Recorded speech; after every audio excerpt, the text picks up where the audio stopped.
And we welcome you back to the National Training Center here in Clermont, the 2012 FHSAA Softball Finals. And we move back to the Class 6A semifinal right now. And it should be a great one tonight between the Niceville Eagles with a record of 28-2. And their opponent tonight, the Eau Gallie Commodores, also with a record of 28-2. Along with the head coach of Winter Springs High School, Mark Wilmot, I'm Marty Palman, welcoming you back to the National Training Center in Clermont. And Coach, maybe one of the featured games in the week here. These two teams were state champs a year ago. Niceville winning in 5A. You know, the other side, Eau Gallie in 4A. Now they both move up and they play 6A. So somebody's going to move on to the state title game. Someone's going to go home tonight in the state semis. I'll tell you what, we've been looking forward to this game all week. There's excitement in the air. You can almost feel the electricity. I know earlier that would have been the thunder out here, but or the lightning. But this is this is what high school softball is all about. Well, and these two teams, too, we mentioned coming in last year, Niceville defeated Bartow to win the 5A state championship. Meanwhile, it was a win for Eau Gallie over Harmony a year ago in 4A. Eau Gallie is the visiting team. And their starting lineup, leading off and playing shortstop is number 8, Alex Powers, hitting second, the second baseman, number 7, Autumn Crowther. Batting third and catching is number 12, Rachel Engel. Hitting fourth, the first baseman, number 20, Brittany Wiley. Batting fifth in center field, number 22, Mackenzie Conley. Hitting sixth in left field is number 2, Alexis Kohler. Batting seventh, the right fielder, number 24, Michelle Paul. Hitting eighth, the designated player is number 21, Katie Dara. And hitting ninth and playing third base is number 4, Sid Masso. And we are underway. In the circle is Jamie Uvari for Niceville, 20-2. Her 24th appearance, 21st start of the year. And has allowed 48 hits, only 6 earned runs, 8 walks. Is that correct? No, that can't be correct. 47 walks. Now I found that 215 strikeouts, ERA of under .7. But she's 2-0 now to Alex Powers leading off. And a swing and a miss by Powers. It's 2-1.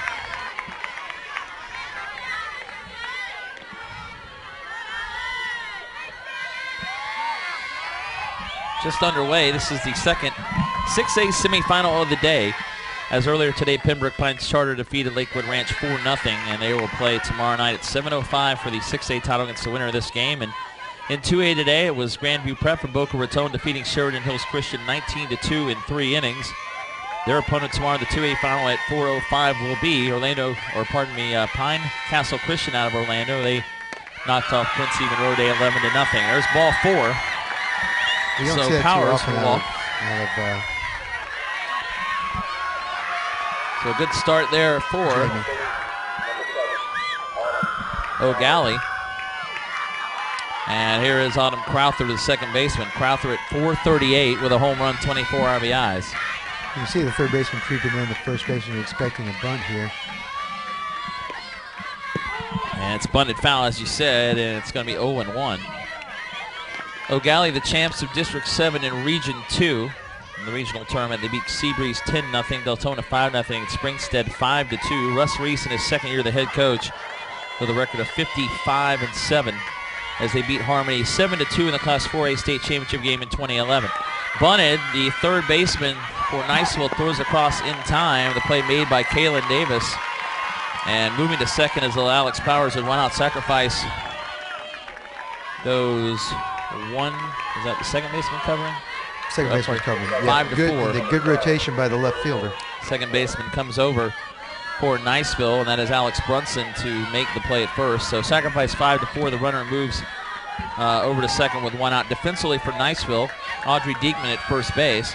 Alex Brunson at second. The shortstop is Jesse Mullen. The third baseman, Kaylin Davis. His first pitch is a ball 1-0 to Rachel Engel, the catcher. And in the outfield and left field, it's Lauren Donaldson, the center fielder. Stephanie Hartness. Courtney Adams is in right field. Behind the plate, Jessica Uvari, and Jamie Uvari is in the circle. 1-0 the count, and that'll be outside, 2-0 to Rachel Engel. Engel at .505, 7 home runs and 40 RBIs to lead this team. It's .367 does Eau Gallie. 198 RBIs. They've scored 229 runs this season. They hit 23 home runs. Got a lot of power up and down this lineup. This kid's one of the game changers, pitching it real carefully. Off speed, in and out. There's a swing and a miss, and now it's 2-1. And 2 years for Russ Reese, a graduate of Wallace State College in Alabama. 55 years old, in 2 years, a state championship and a state semifinals appearance. And unable to check her swing as Engel, and now it's even 2-2. Oh, it looks like he called that one a ball. I'm sorry, I thought, yes he did, 3-1. I thought he had signaled a strike, so 3-1 to Engel. Good, another off-speed, and you expect an off-speed pitch here too. And the 3-1 on the way is popped up. Look out. That's heading to the net. Oh. Coach, we got a net here. It's okay. I'm still scared a little bit. They pulled away the part of the net in front of us. For that one, we're okay here. I've been hit enough times. I think. It's 3-2 now. So now 3-2 with one out, the runner at second. And here's the pitch. Yeah, looks like a little bit off on the changeup, fouled over by the first base dugout. It remains 3-2. Danny Hensley, in his 9th year at Niceville, 228 wins, 35 losses, a graduate of UT Martin. State semifinalist in 2004, state finalist in 2010, state champs in 2011. They made the regionals all but one of the last 9 seasons under Danny Hensley. Boy, here's a drive, but way foul. That ball goes well into the dark. Over on the berm down the left field side. It remains full 3-2 as Engel just a little bit ahead of that one. If she straightens that out, it's probably hit up into the nearby neighborhood here. Oh, yeah. Might hit that car going over there. And that's a ways away. So it's full 3-2 still with one out and the runner at second.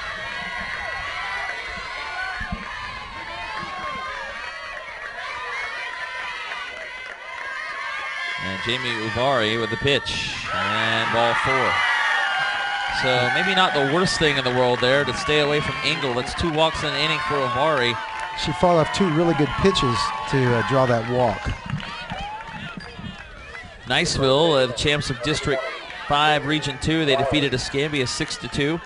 Tate 12-1, and then they beat the alma mater of myself and Corey Davis, Orange Park, 4-0 in the regional final. But Niceville, a nationally ranked team, they're 28-2. Both teams 28-2.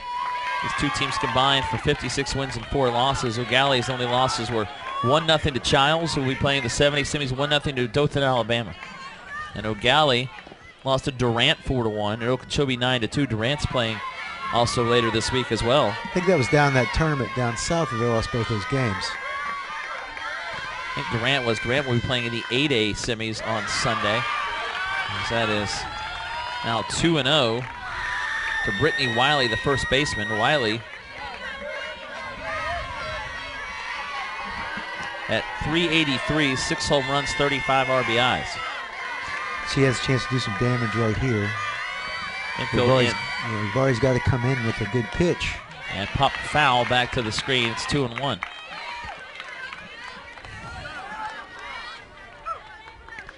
Last year was the first state softball title for Eau Gallie and also for Niceville. Niceville beating Bartow 2-1. They lost in the championship game in 2010 in 5A to Gibsonton East Bay 2-0.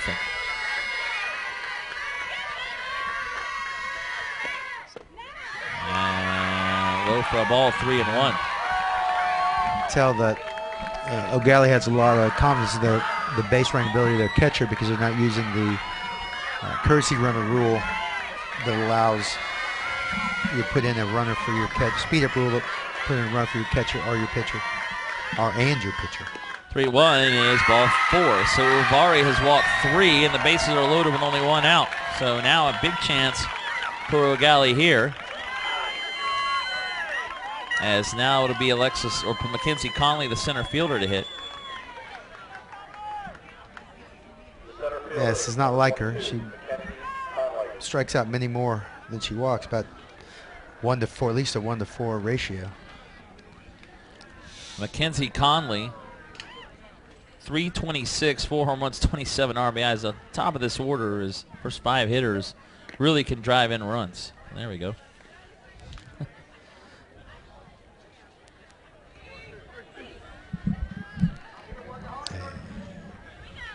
So the bases are loaded with 1 out. Love technology. Yes, the monitor is working. That's cool. Boy, look at the nice evening.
We go to the bottom of the first. Eau Gallie nothing. Niceville coming to bat here in the 6A semifinal from the National Training Center in Clermont here on the FHSAA network.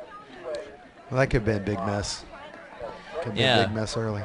And I think in softball, too, it's one of those things where really, as far as mentally speaking, getting that first run really seems to be a big difference.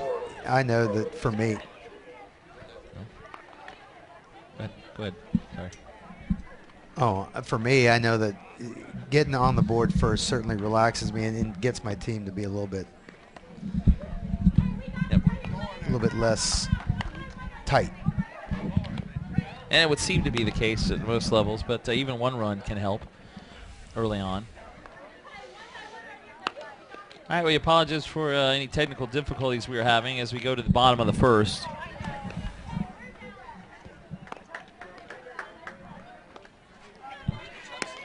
Oh.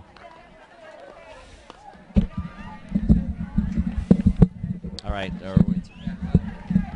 Okay. Just let me know. Are we on? Sorry.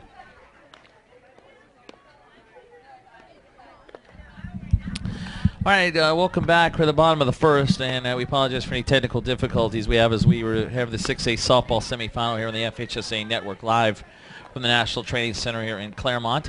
As Eau Gallie leaves the bases loaded in the top of the first. Here's the lineup for the Niceville Eagles, leading off playing center field number 4, Stephanie Hartness.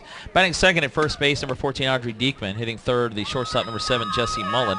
Batting fourth and catching, number 36, Jessica Uvari. Hitting fifth, playing third base, number 23, Kaylin Davis. Batting sixth at second base, number 10, Alex Brunson. Hitting seventh in left field, number 24, Lauren Donaldson. Batting eighth, the designated player, number 22, Devin Hines. And hitting ninth in right field is number 6, Courtney Adams. And in the flex position, the pitcher, number 12, Jamie Uvari, is not hitting today, obviously because of the designated player. Defensively for Eau Gallie, at first base, Brittany Wiley. The second baseman is Autumn Crowther. At shortstop, Alex Powers, Sid Massa at third base, Alexis Kohler in left, Mackenzie Conley in center field, Michelle Paul in right field, Rachel Engel behind the plate, Megan LaFawn is in the circle for the Eau Gallie Commodores. 28-2 for Megan LaFawn.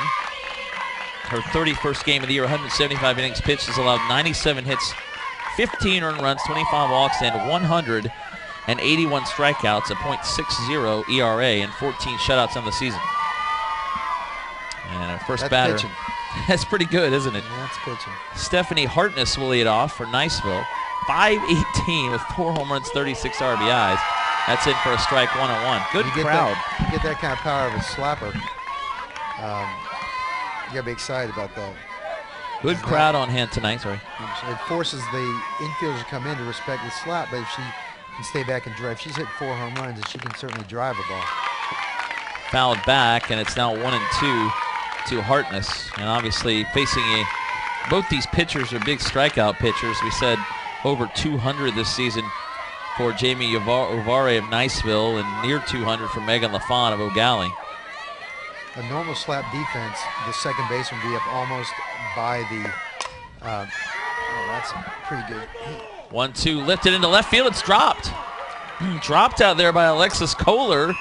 And she left, she was out of the box. Out of the box. Batter called out of the box.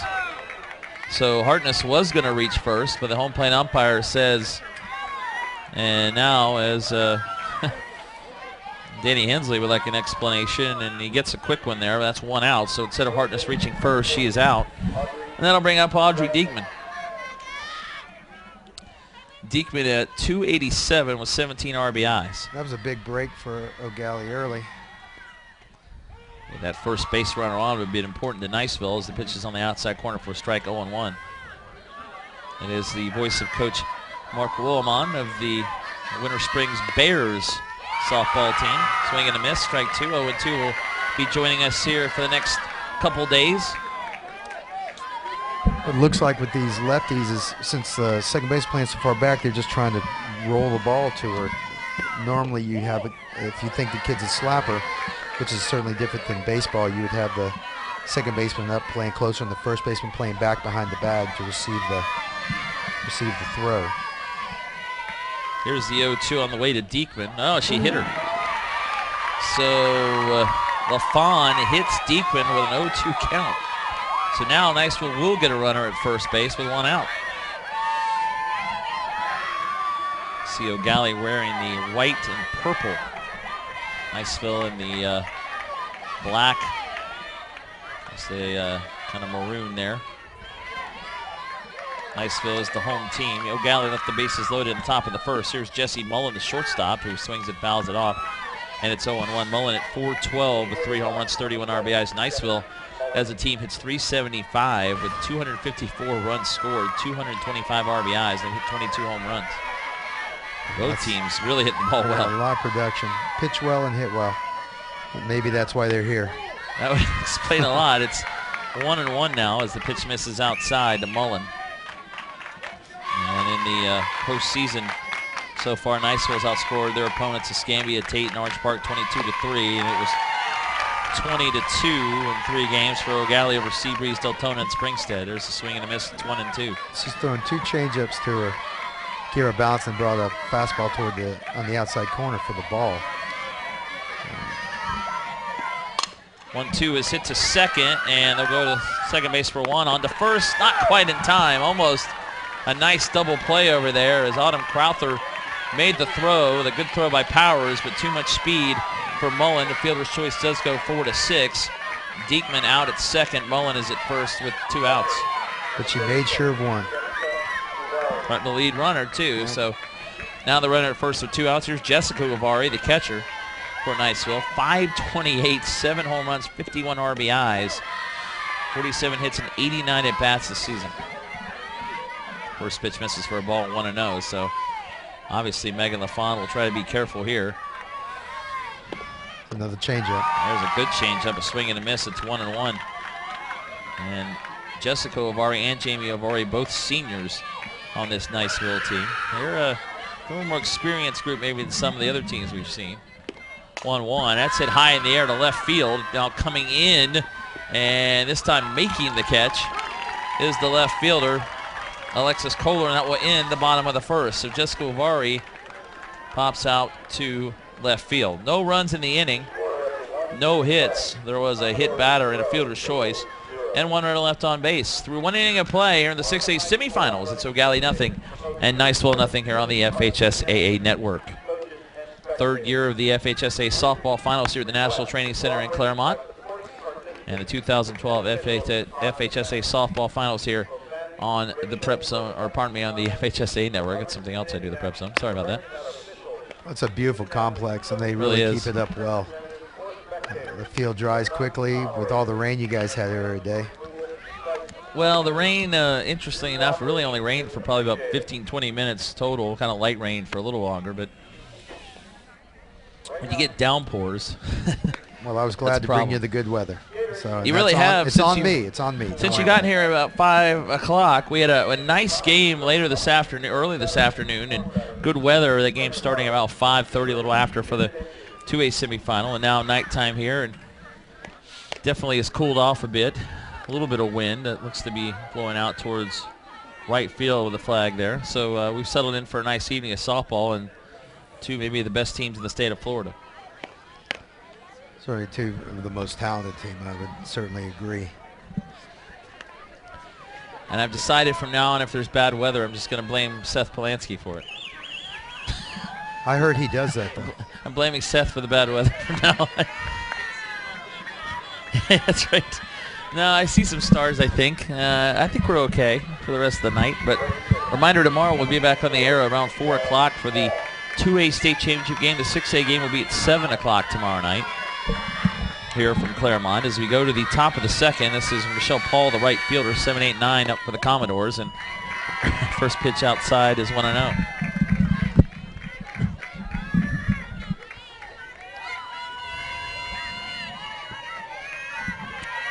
You'd like to get a couple of runners on here to get flipped back at the top of the order. But at least as a coach, you know that you're going to have the top of the order leading off at the worst, the third inning. Lines softly to the shortstop, and Jesse Mullen makes the play. And there's one out here in the top of the second. Here's Katie Dara, the designated player, number 8. Eau Gallie from Melbourne in Brevard County. So not far from here in Clermont. Niceville from the Panhandle, Okaloosa County over near Pensacola area. So longer trip there as that pitch in for a strike 0-1. But Niceville has brought some fans. Eau Gallie definitely has a few more fans, I think, as Dara, the designated player. Great atmosphere, though, folks. Y'all come out here tomorrow night. Swing and a miss, and Dara is behind 0-2. She's hitting 267 coming in. As the team from Pembroke Pines Charter will play the winner of this game tomorrow night at 7 o'clock. 7:05 start for the 6A championship. They beat Lakewood Ranch earlier today 4-0. Marty promises you good weather. I can't promise anything anymore. Strike 3 as Dara swings through it, and there's the first strikeout of the game. And Jamie Uvari seems to be settling down a little bit now after those 3 walks in the first, and she was now retired 4 in a row, 2 outs here in the second. You can certainly understand the jitters a little bit being in the state semifinal game. It's a very big opportunity. And first pitch popped up. Look out, missed the net. As Sid Masso, the third baseman, is behind 0-1. I didn't jump that time. That one was a little bit short. I do have to say that I think in the 3 years we've been here, we didn't always have these nets all around us, but the ball has not quite ever made it up here. It's been a little bit short. So now I've probably jinxed it, but there's a net here now, so it doesn't matter. 1-1 as Masso at 403, 14 RBIs. Got 403 out of your number 9 hitter. It's pretty good. And again, you're hitting 367 as a team. So let's see what Niceville's number 9 hitter is hitting. I'm going to look that up too. The 1-1 is hit softly on the infield to short, and again, an easy play from Mullen, and that is a 1-2-3 inning for Jamie Uvari. So nothing across for Eau Gallie at the top of the second. We go to the bottom of the second. Nothing between Eau Gallie and Niceville in the 6A softball semifinal here on the FHSAA network.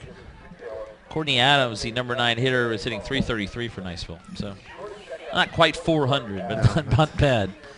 It's something you can't complain about. Well, we earlier today had some rain issues, like you said. Our 2A semifinal started at noon, played 1 inning, and had a delay, finished on field 3. It was a 3-inning game won by Grandview Prep 19-2 over Sheridan Hills Christian. And then our second game scheduled and started around 2:30. It was also suspended after 1 inning, moved to field 3. So it's glad to be bringing you softball live tonight here on the FHSAA network as Pembroke Pines Charter won the 6A semifinal 4-0 over Lakewood Ranch. And then our last game that was just completed in 2A was an easy win for Pine Castle Christian from Orlando, 11-0 over Quincy Monroe Day. So the 2A final will be Grandview Prep and Pine Castle Christian tomorrow at 4:05. 6A Pembroke Pines Charter waiting the winner of this game tomorrow night at 7:05. Should be a shootout in that 2A game, but you can never tell. Sometimes those games end up 1-0 in 10 innings. Bottom of the second, it's Kalen Davis, the third baseman, leading off, and the first pitch misses outside 1-0.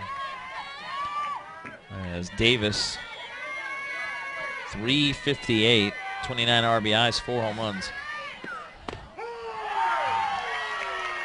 That's in for a strike, so it's 1-1. As come with 2 outside pitches.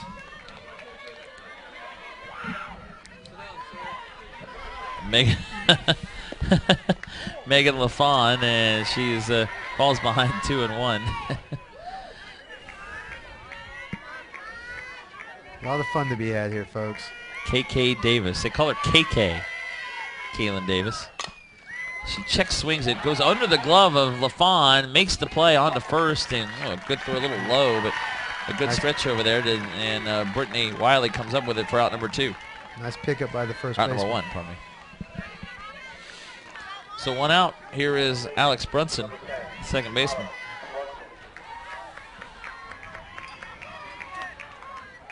Niceville likes to wear the long sleeves. Noticed. Brunson with a line drive up the middle, base hit. Brunson coming in at 3:05. 3 home runs, 13 RBIs, a 1-out single here in the bottom of the second. First hit of the game for the Niceville Eagles. Just kept her hands through nicely on that one. That's the first hit of the game for either team. And Brunson to first with 1 out. Here's Lauren Donaldson, the left fielder. Lauren Donaldson at 378 with a home run, 20 RBIs. Every one of this Niceville order hits. First pitch in for a strike, 0-1. I don't know how you defend this team. I guess it was just good pitching. Which both these teams have as well. The 0-1 from LaFawn is on the outside corner. It's 0-2. You like a pitcher that just gets out and gets in a rhythm. Has control of this game. 0-2 outside. It's 1-2. Devin Hines, the designated player, is on deck. 1-2 is hit foul off to the right. It remains 1-2. We call that spoiling a good pitch right there.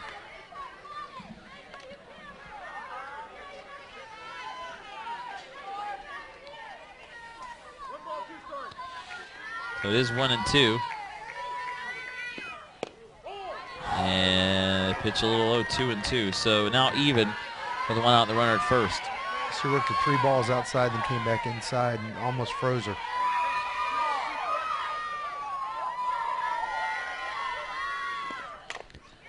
And chop foul. She remains alive at 2-2.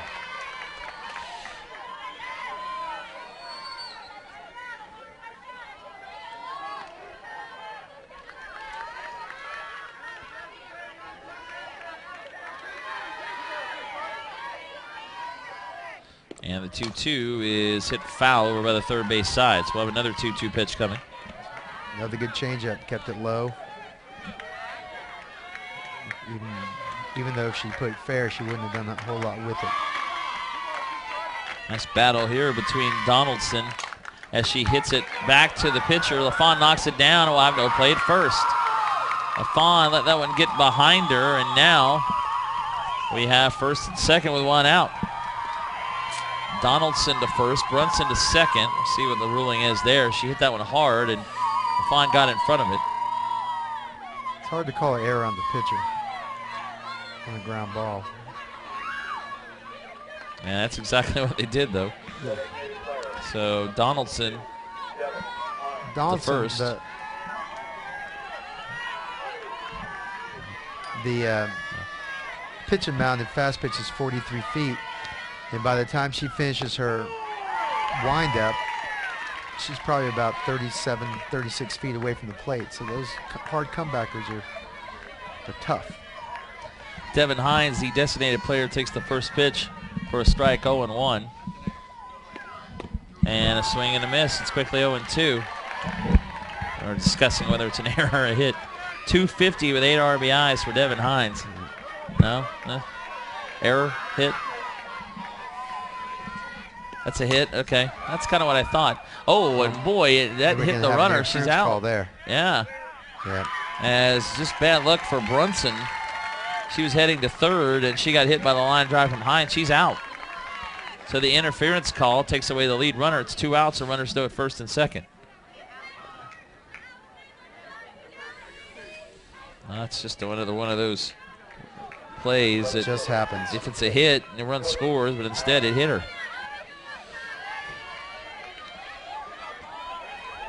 The 2 outs, there's Courtney Adams, the right fielder. Still 2 on for Niceville. Infield way in at first and third. Expecting a bunt or a slap here. First pitch outside 1-0. Courtney Adams, the right fielder. The number 9 hitter, hitting .333 with 7 RBIs. So that right well tells us she's a slapper because she's not going to get many RBI chances unless there's a run at third. And that's in for a strike. It's 1-1. Adams is one of those seniors on this Niceville team.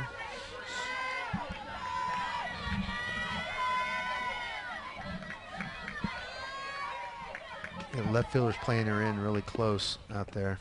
Swung and fouled back, so it's 1-2. On deck, the top of the order for Niceville, Stephanie Hartness, but there are 2 outs. Right now she's looking to make contact and put it over the shortstop's head. That's the best chance for him to score a run. If she hits a single to the left fielder, the run won't be able to advance all the way from second. 1-2 now on the way is hit, just fouled on the third baseline out of play. It will be 1-2 coming up again.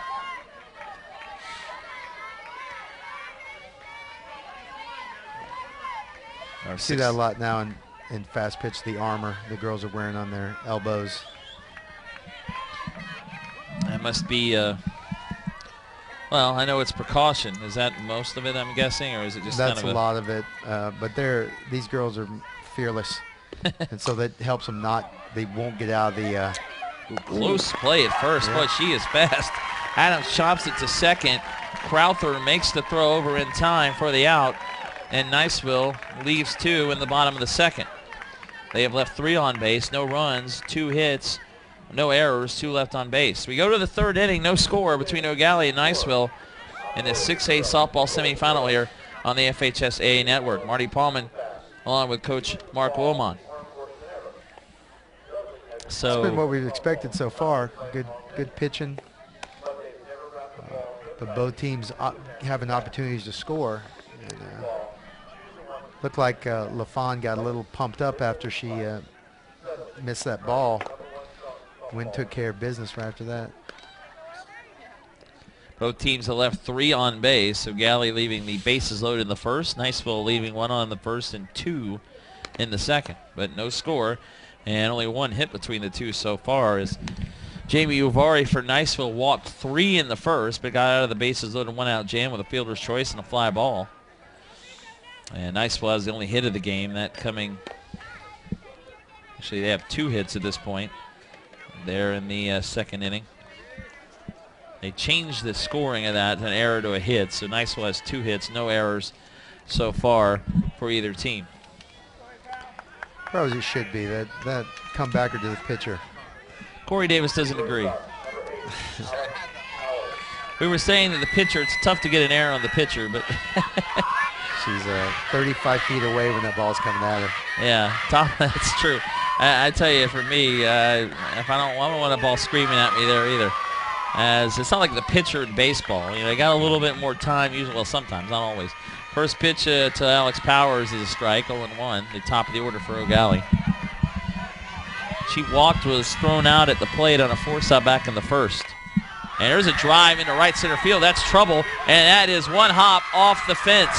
At least 2 for Powers, and she'll get there standing up. First hit of the game for the Commodores, and it's a stand-up double for Alex Powers, who came in at .543. That is her 13th double of the season. Her first at bat, she moved like a slapper, and then this at bat, she just sat back and drove it. So she gets to second, nobody out. Eau Gallie again with a runner in scoring position. And now here's Autumn Crowther, who sacrificed in the first. Still no official at bat for her today. You could probably expect a sacrifice here again. That runner at third has a lot more chance to score. Infield in at first and third, expecting it. Here they come, and it is bunted. And the third baseman drops the ball. It's dropped by Kaylin Davis, who had it played perfectly, but she looked to first before she had the ball. That'll be an error on Davis. Too much speed. Once that thing hit, rolled out of her glove, there was no way she was getting that girl out. And to third goes Powers. There's nobody out. First and third, and Eau Gallie again threatening now on the top of the third. This is the first and third situation we've seen all day, and we in softball we have plays designed for what we want to do to minimize that runner getting to second. Sometimes it depends on the catcher and the arm of the shortstop. You throw all the way through. Sometimes you try to catch that runner coming off third base. Rachel Engel bats, and that's in for a strike, 0-1. Engel walked in the first, was left stranded as well. I mentioned coming in, she had 40 RBIs, 7 home runs, a .505 average for this Eau Gallie team. 1-0, and the pitch on the way from Uvari, and that misses as well. It's 2-0. I'm trying to be maybe careful here with Engel, as you'd expect, but with first and third, nobody out. If you see the positioning of the infield, the third baseman is way back instead of in. And a suicide squeeze or a squeeze play right now would be unexpected. 2-0 is swung and fouled back by Engel. It's 2-1. Of course, when you have a hitter like this, you sometimes don't want to. But if she puts a bunt down third, there's going to be first and second and a run in. There will be, as Powers, pretty quick runner at third. Yeah. There's a lot of disruption on the bases right now.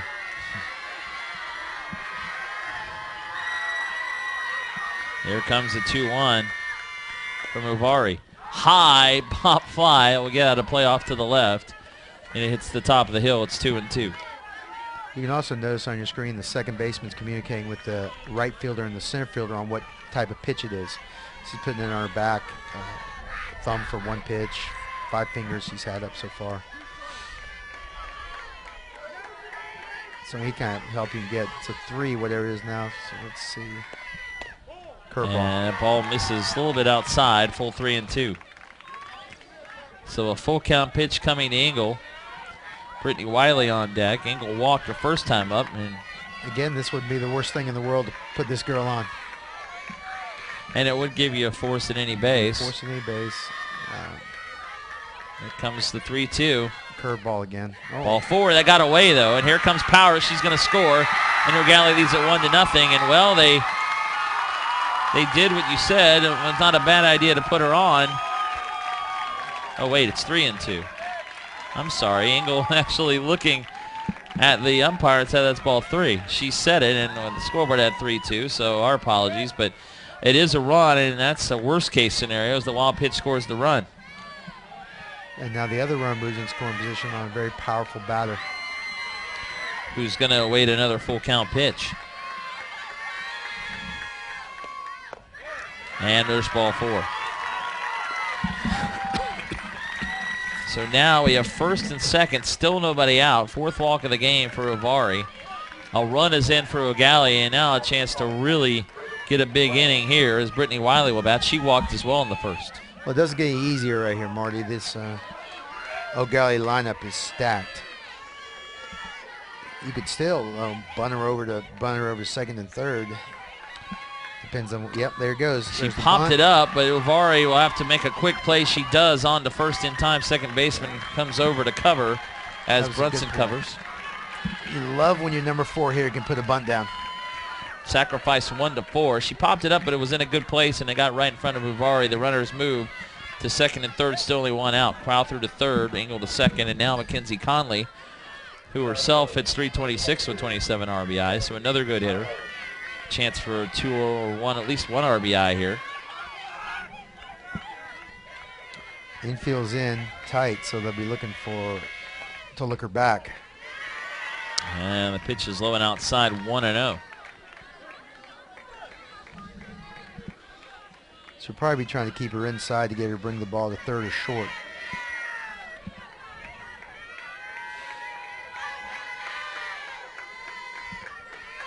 On the way. Swing and a miss. Good pitch there by Uvari, and it's even now 1-1. Just tied her up a little bit.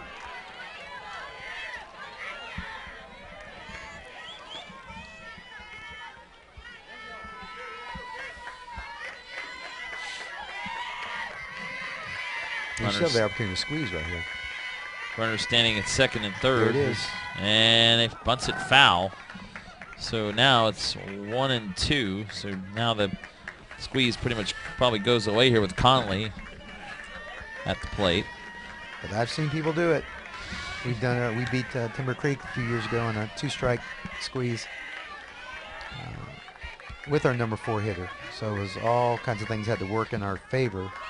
But it was a big surprise. I see the third baseman's creeping in now too, so she thinks she's going to pull back. Pitch misses outside. It's 2-2. The purpose of that is to get the infielder moving, so you give yourself a better chance to hit a ground ball through. All right, 2-2 the count. Showing bunt is Conley. Unlike baseball, the swing and a miss, strike 3. Unlike baseball, a third baseman in softball plays probably about 40 to 50 feet away from the plate instead of behind the bag. In fact, as important as the middle infield is to baseball, the corner infield is to softball. You got to stop that short game. You got to stop those bunts. 2 outs, so a big strikeout. Uvari gets her first strikeout. Here's Alexis Kohler, 0 for 1 with a fly to left. She flew out with the bases loaded in the first and now hits with 2 on and 2 outs. So another situation where she can get a hit with 2 outs and bring some runs in. Good block of that pitch by her sister. And it is Jessica Uvari behind the plate. Both seniors, as we mentioned earlier. So 1-0 the count. Again in at first and third is Niceville. And that is called low. So it's 2-0. Now looks like, I know we've got some Miami Heat fans in our crew here. Looks like the Heat will be moving on up 17 with 4 minutes to go against the New York Knicks. I have a theory on that. The 2-0 is a little bit outside 3-0. The Heat lost Sunday to the Knicks as Carmelo Anthony scored 41 points. I have a theory that the Heat every now and then just like to lose a game just to make things interesting. Make it just to get a couple extra games in. And then go back to Miami and win it in 5. So that's what they're going to do tonight is they'll send the New York Knicks home. I think it's tough for the Knicks when Bibby was their starting point guard tonight. It's ball 4. You know, I agree. That's the thing. And the bases are loaded with 2 outs. I'm watching the game on Sunday. Somebody hits a big 3. I'm like, who was that? And I went, oh my gosh, Mike Bibby? Where's that guy been?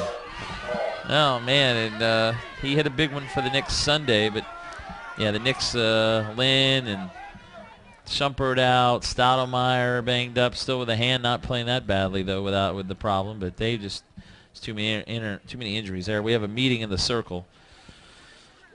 The bases are loaded again for Eau Gallie. They loaded the bases in the first, did not get a run. They already have a run in this inning, but now the bases are loaded again with 2 outs. Michelle Paul, the right fielder, is due to hit, and we'll see what Russ Reese is working on here. He's putting in a runner for his catcher. Yeah, we'll have a runner at second. Actually, yes, for Rachel Engel. And number 10, or number 16, pardon me. That's Kyla Stanley. And all Jessica went out to do was to just calm her sister down a little bit. Tell her, just keep it close. We got a lot of swings left, so just keep it close. So Stanley, the runner at second. Bases loaded, 2 outs. Paul popped a shorter first time out, tries to check her swing. She went around, and it's 0-1. Another interesting series I still think in the NBA is coming up tomorrow night, Bulls-Sixers game. I still think the Bulls could come back there, but no Derrick Rose, no Joakim Noah. Yeah, that's the... They won last night in a very ugly game. The 0-1 is hit down the right field line, and that was going to just get out of play. Nice effort.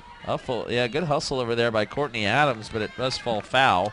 So it's now 0-2 as Uvari gets ahead of the hitter. That falls fair. The runner from first is going to score. She was already circling third. Again, it must be nice to be fast. Yeah, it's been a while for me. many pounds ago. I tell you what, at least I never got picked off base because I never had to try to go extra base. Well, that's true. I was staying close to first. Pitch outside, and it's 1-2. Good pitch. Well, this is a big moment corner, yeah, for the Commodores, who left the bases loaded in the first. They don't want to do that again with only 1 run scoring. Niceville could definitely take a victory away from this, so they can only give up 1 run in this inning. Let's circle this in your scorebook. 1-2. Chop to second. Nice play there made on a tough hop, and an easy throw to first for Alex Brunson. She throws out Michelle Paul, and there you go. A little blockage by the runner, too. The runner moved in front of her as the ball was coming. 1 run on that. On 1 hit. There was 1 error. There were 2 walks in the inning, and they leave 3 on base. So now we go to the bottom of the third. Eau Gallie now leads Niceville 1-0 as the Commodores have left 6 on base through 3 innings, but they do lead at 1-0.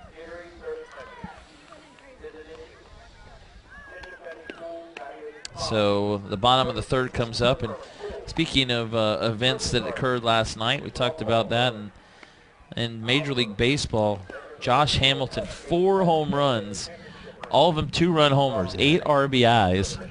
That guy is a freak. He is so good in his hands. I had the opportunity to work with at a clinic this summer that had a guy, professor from the University of Texas, that was doing all kinds of technological things, and he would talk about these players and how when he did it for the Cincinnati Reds, that the 2 top guys when in their minor leagues were a guy named Votto. You might have heard of him. And, Joey Votto, yeah, he's pretty good. But all that went through his group, they all have special abilities. The way their eyes perceive things that allow them to do all these. Because this is hard. Hitting a round ball with a round bat is. And as the first pitch is hit into left field, nice job there by Stephanie Hartness. She reaches out. It's one just past the shortstop, Alex Powers, into left field, and there's a leadoff single for Niceville in the third, and that's the third hit of the game for the Eagles. And you're right, it's a game where if you are successful 1 out of every 3 times, you're a very good player. You're getting a lot of money. Yeah, easily. Or you're hitting like Niceville. Well, and I've been playing now for a little over a month now, about 5 weeks. Josh Hamilton is hitting .406 with 14 home runs and 36 RBIs. And this is a guy who, and everyone knew as the pitch misses to Audrey Diekman, she was hit by a pitch in the first left-stranded. It's 1-1. Everyone knew, or 0-1, that he had the talent. And he had a lot of problems in Tampa Bay. And then Cincinnati gave him a chance, and then you have what you have today. 1-1. Oh, and there's going to be a play here. Throw to second, and that's a steal. A good play by Hartness on the run. Easily gets the steal as the count goes to 2-1. And he just had to find himself and figure out what was important. Yeah, you need to put her down. Put the ball down, get her to third. Yeah, give your 3 and 4 a chance to get her in. Well, Diekman will see if she'll try it with a 2-1 count. She's trying to. Here's the 2-1. And now she takes this time. It's ball 3. So it's 3-1 with Jesse Mullen on deck. So it's a good story. It really is, of Josh Hamilton. Oh yeah, and I cheer for the guy. I understand the difficulties he's had and how that could stop a lot of people. And although he's relapsed a couple times, he's shown the fortitude to take responsibility for his actions, which doesn't happen very much anymore. And so, and come out of it, and he's just, if he stays injury-free, he'll be one of the best ever. So it's full count out the foul ball. That hit her right on the right leg on a 3-2 pitch. And for the second time today, LaFawn hits Diekman. She's been spaced twice. 0-2 first time, 3-2 this time. So now Niceville first and second, nobody out. Trailing it by a run, 1-0. Certainly not anything LaFawn would want to do. No, I think, well, Diekman in the left-handed box might be a kind of a different, obviously facing her as a left-hander. I'm still thinking I'd bunt this ball.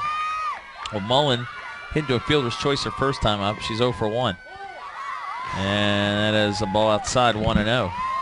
Boy, both teams with plenty of base runners already. Niceville has left 3 on base. Eau Gallie now has left 6 on. 1-0 lead for the Commodores here in the bottom of the third. Niceville threatening again. Strategy being discussed up here is, would you bunt right now with your number 3 kid to get the second and third one out, and then would you bunt again with your 4 kid to try and squeeze it in? Because normally you don't expect the number 4 kid to put a squeeze play down.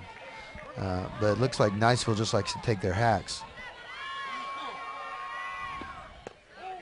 And misses outside, so now it's 2-0. Again, when you've had the success that Niceville's had, that they like to let your kids get there and swing. Here's the 2-0. Oh. And in for a strike on the changeups, 2-1. That was one of those Bugs Bunny changeups. Strike 1, strike 2, strike 3. You can take all kinds of swings at that.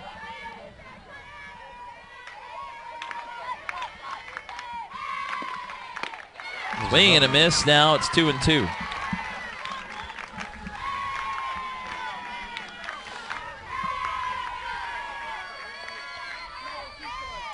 So now, I don't know if you bunt obviously with 2 strikes, but you could. But it does look like they're going to, as it's outside for ball 3, 3 and 2. Change-ups in a row. So now it's full again with nobody out and the runners at first and second. You kind of set her up for a little bit harder pitch here because her timing is geared down just a touch. There it is. Oh. Ball 4. So here we are, bases loaded, nobody out.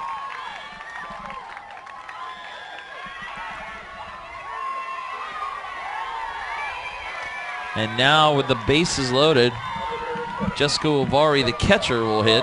A real big chance here to get Niceville the lead. The Niceville crowd's getting excited down there.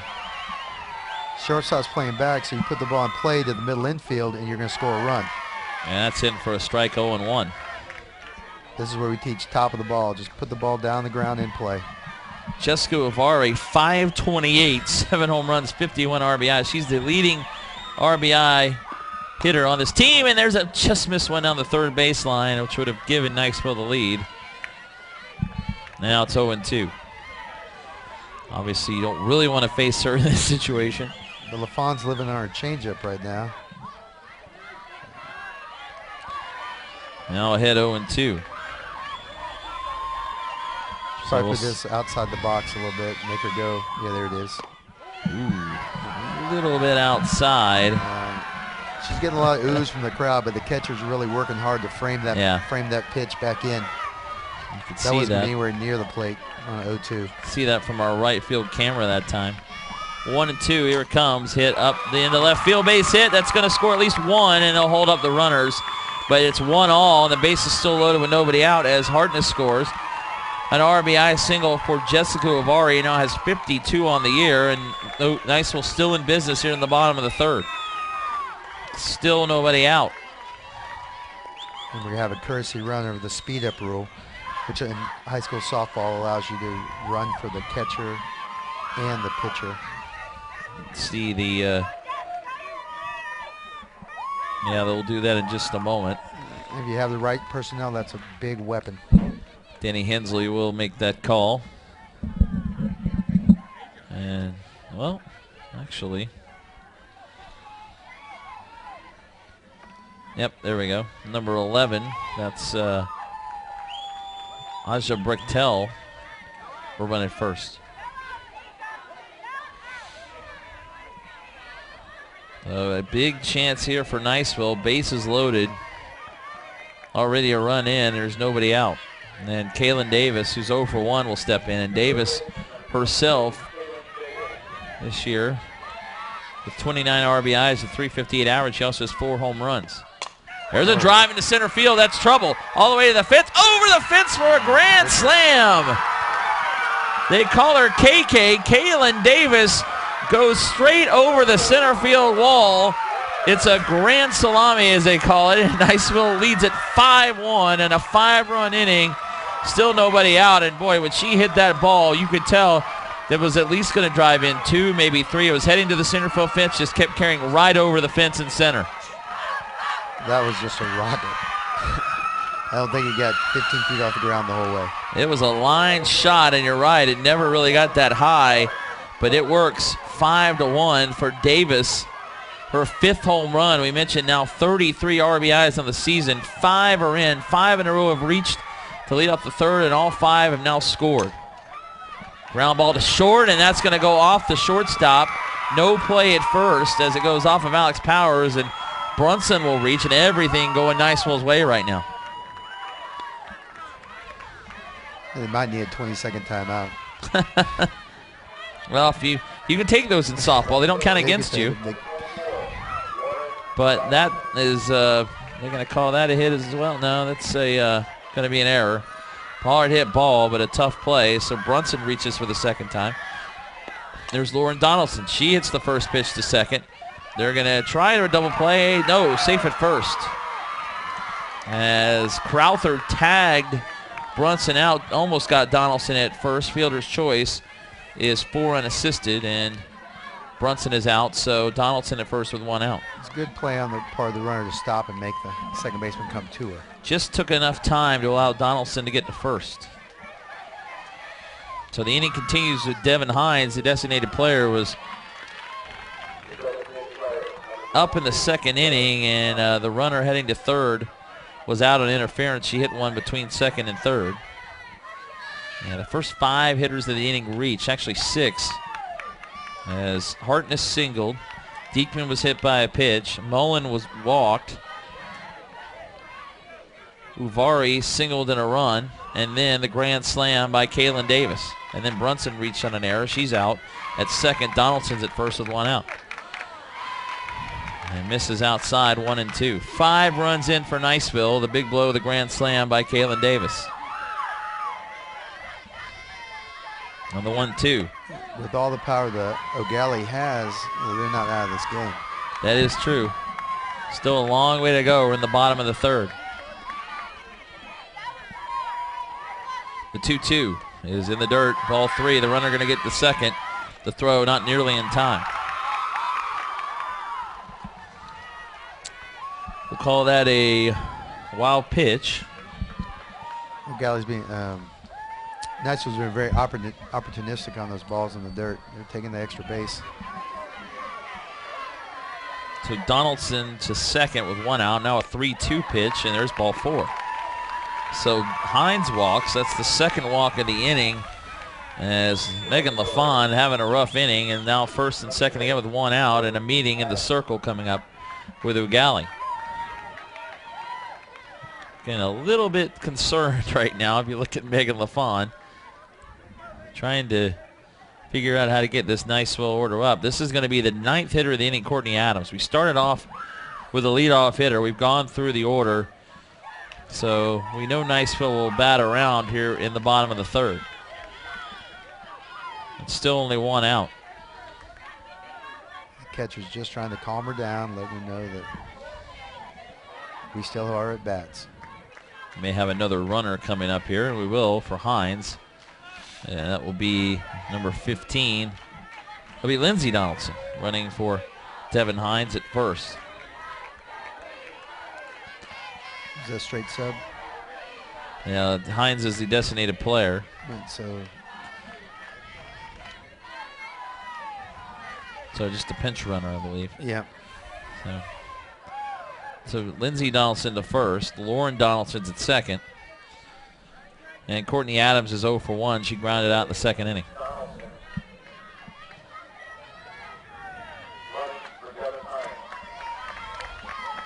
So it's a straight sub, so he's putting her in, hoping to bust this game wide open.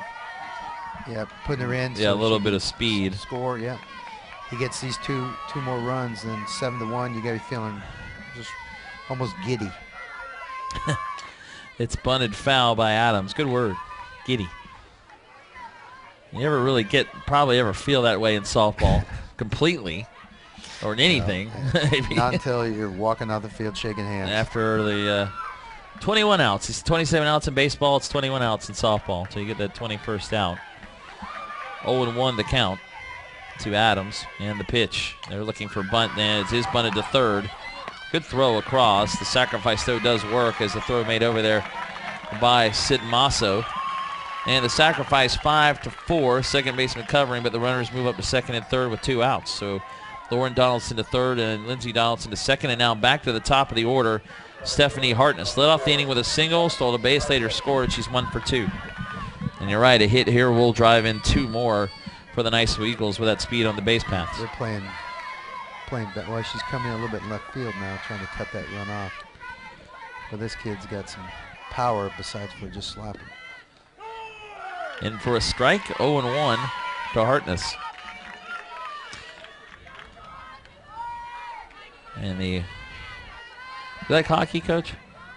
I like watching it. I'm married a Minnesotan. Oh, well then, so, you know. She played hockey in college. Wow, okay. 0-1 is hit into center field for a base hit. One Donaldson will score. Actually, they'll hold up Lindsay at third. Then into second goes Hartness. But it's another RBI single for Hartness, who has 2 hits in the inning, and it's now 6-1. And now the 11th batter of the inning coming up, as the runners are at second and third still with 2 outs. Just hit right up the middle into center. The reason I brought up hockey is looks like the Washington Capitals are about to force Game 7 with the New York Rangers, up 2-0. They were in the driver's seat, didn't they? 2-0 in the third. Yeah, mid through the third. There's a drive into left field. That's a fair ball. That's going to score 2 more. What an inning for Niceville, as that's Audrey Diekman. She drives in 2 more with a single, and all of a sudden it's 8-1. Boy, we thought we would have ourselves a classic tonight, but Niceville's trying to make this one maybe get over early. They are hitting the ball all over the place.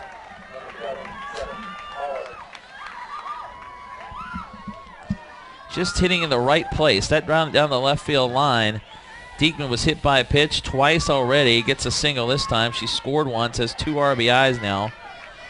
And now here's Jessie Mullen. She walked and scored already in this inning. This is the 12th batter of the inning. And there's a strike, 0-1. And it doesn't get easier right here. This kid is dangerous.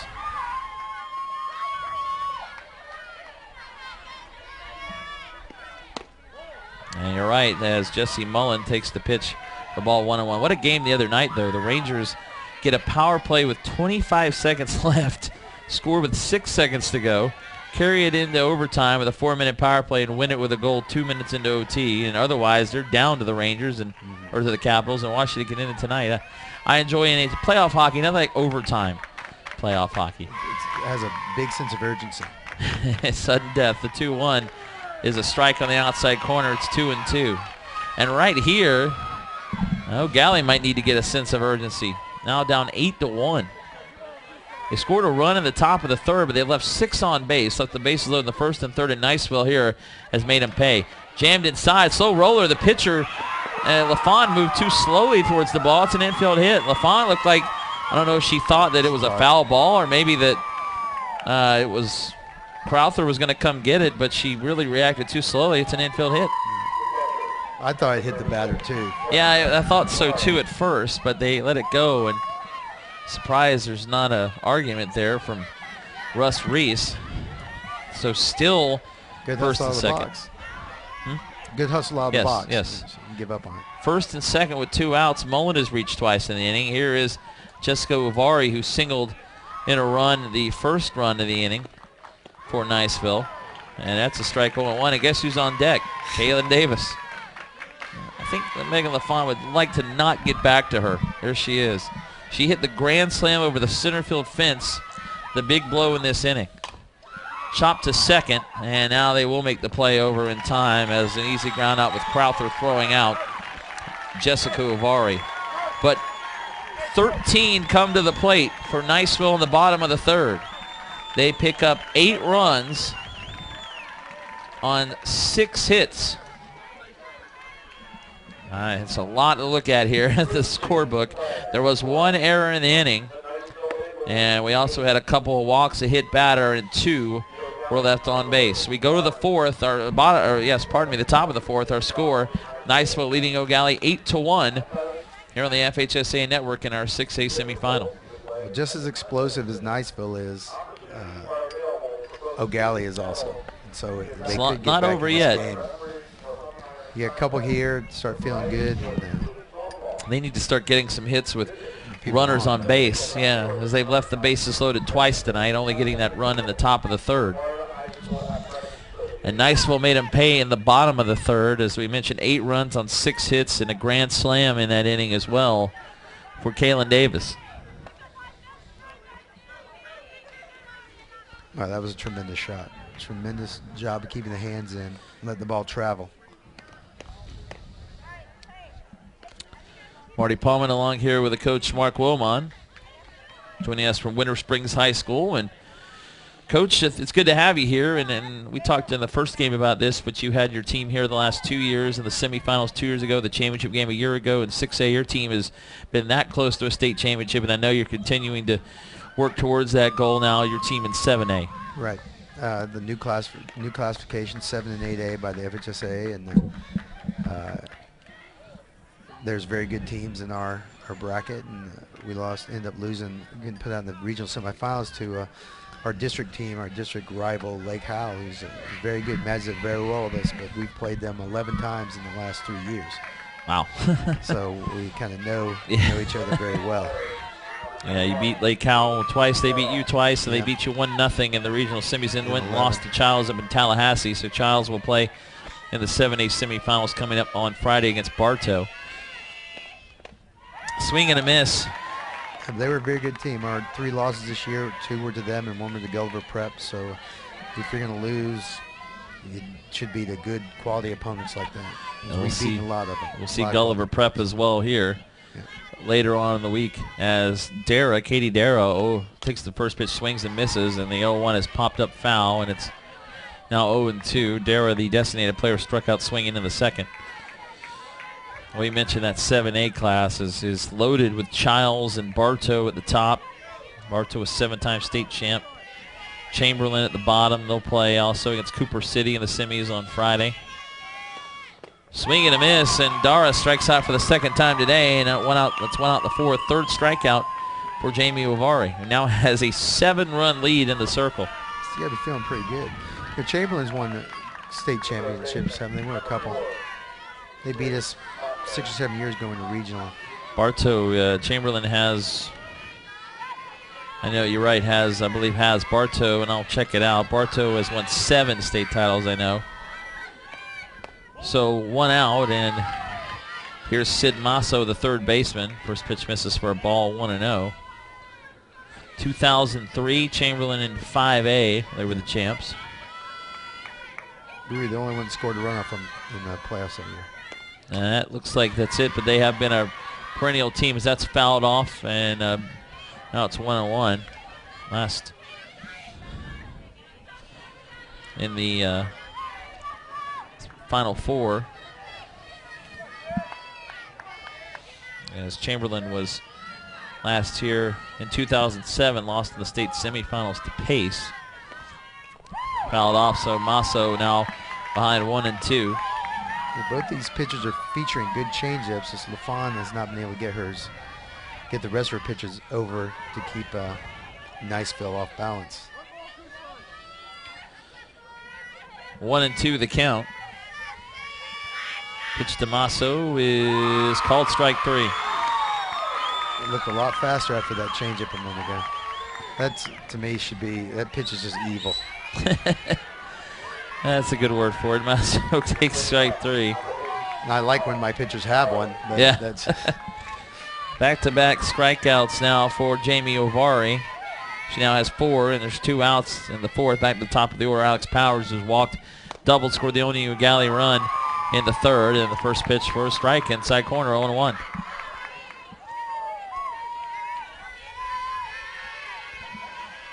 And we talked too earlier about, we'll talk a little bit more during the between innings as it's fouled back to the screen, and now Ovari head 0-2.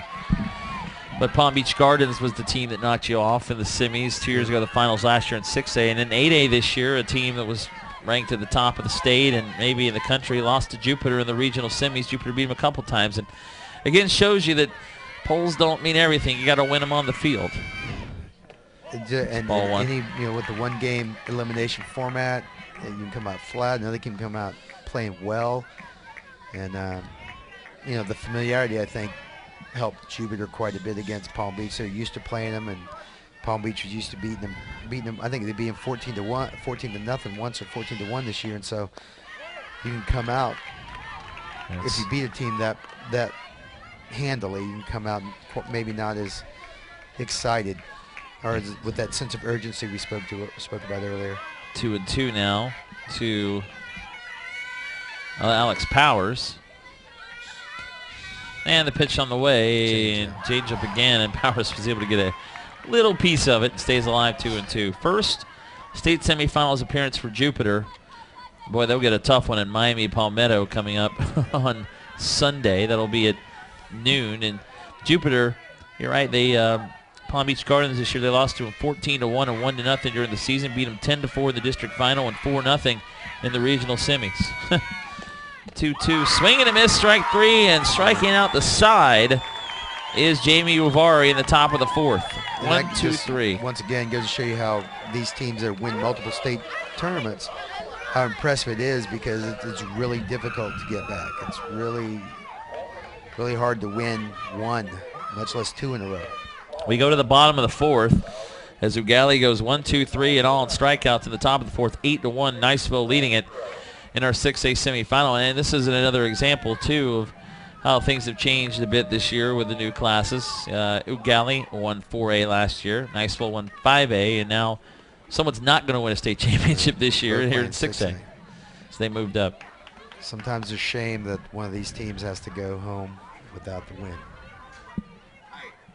Oh, now I'm being told that there are not 3 hits. Yes, 1 hit. Well, that's what I have. Oh.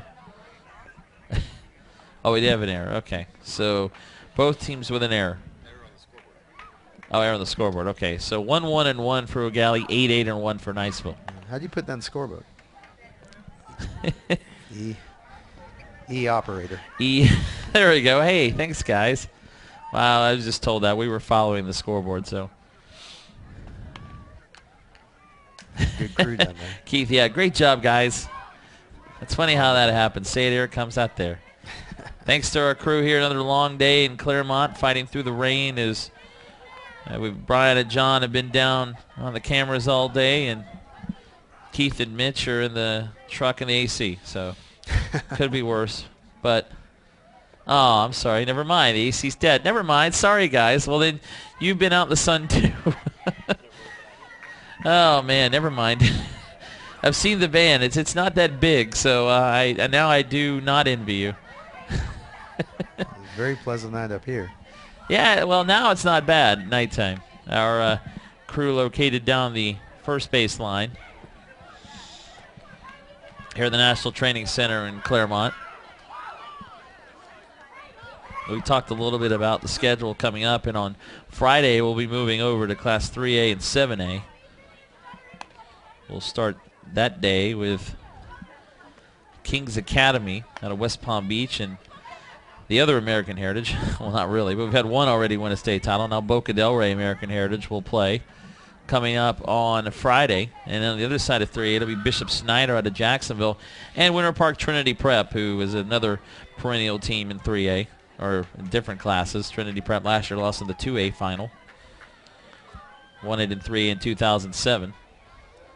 Yeah, they played up a lot this year also to prepare for the competition in 3A. See a lot of that too with a lot of these teams, and when you see it, you're not going to have a 1A team beat an 8A team in football very much, but maybe not even in basketball probably. But you can see it in baseball, you can see it in softball. It all depends. That's one of those sports where anything can go pretty much. Whoever comes out and plays well and has a good pitcher, that's right. And some of these teams are teams that we know. Gulliver Prep, they're no stranger here in 4A. They'll be here again this year. Pinecastle Christian earlier today in 2A. They'll be looking for their 4th state championship since 2006 tomorrow. And look at these two teams, both state champions last year as well. So Eau Gallie trying to get a little fired up here as we go to the bottom of the 4th.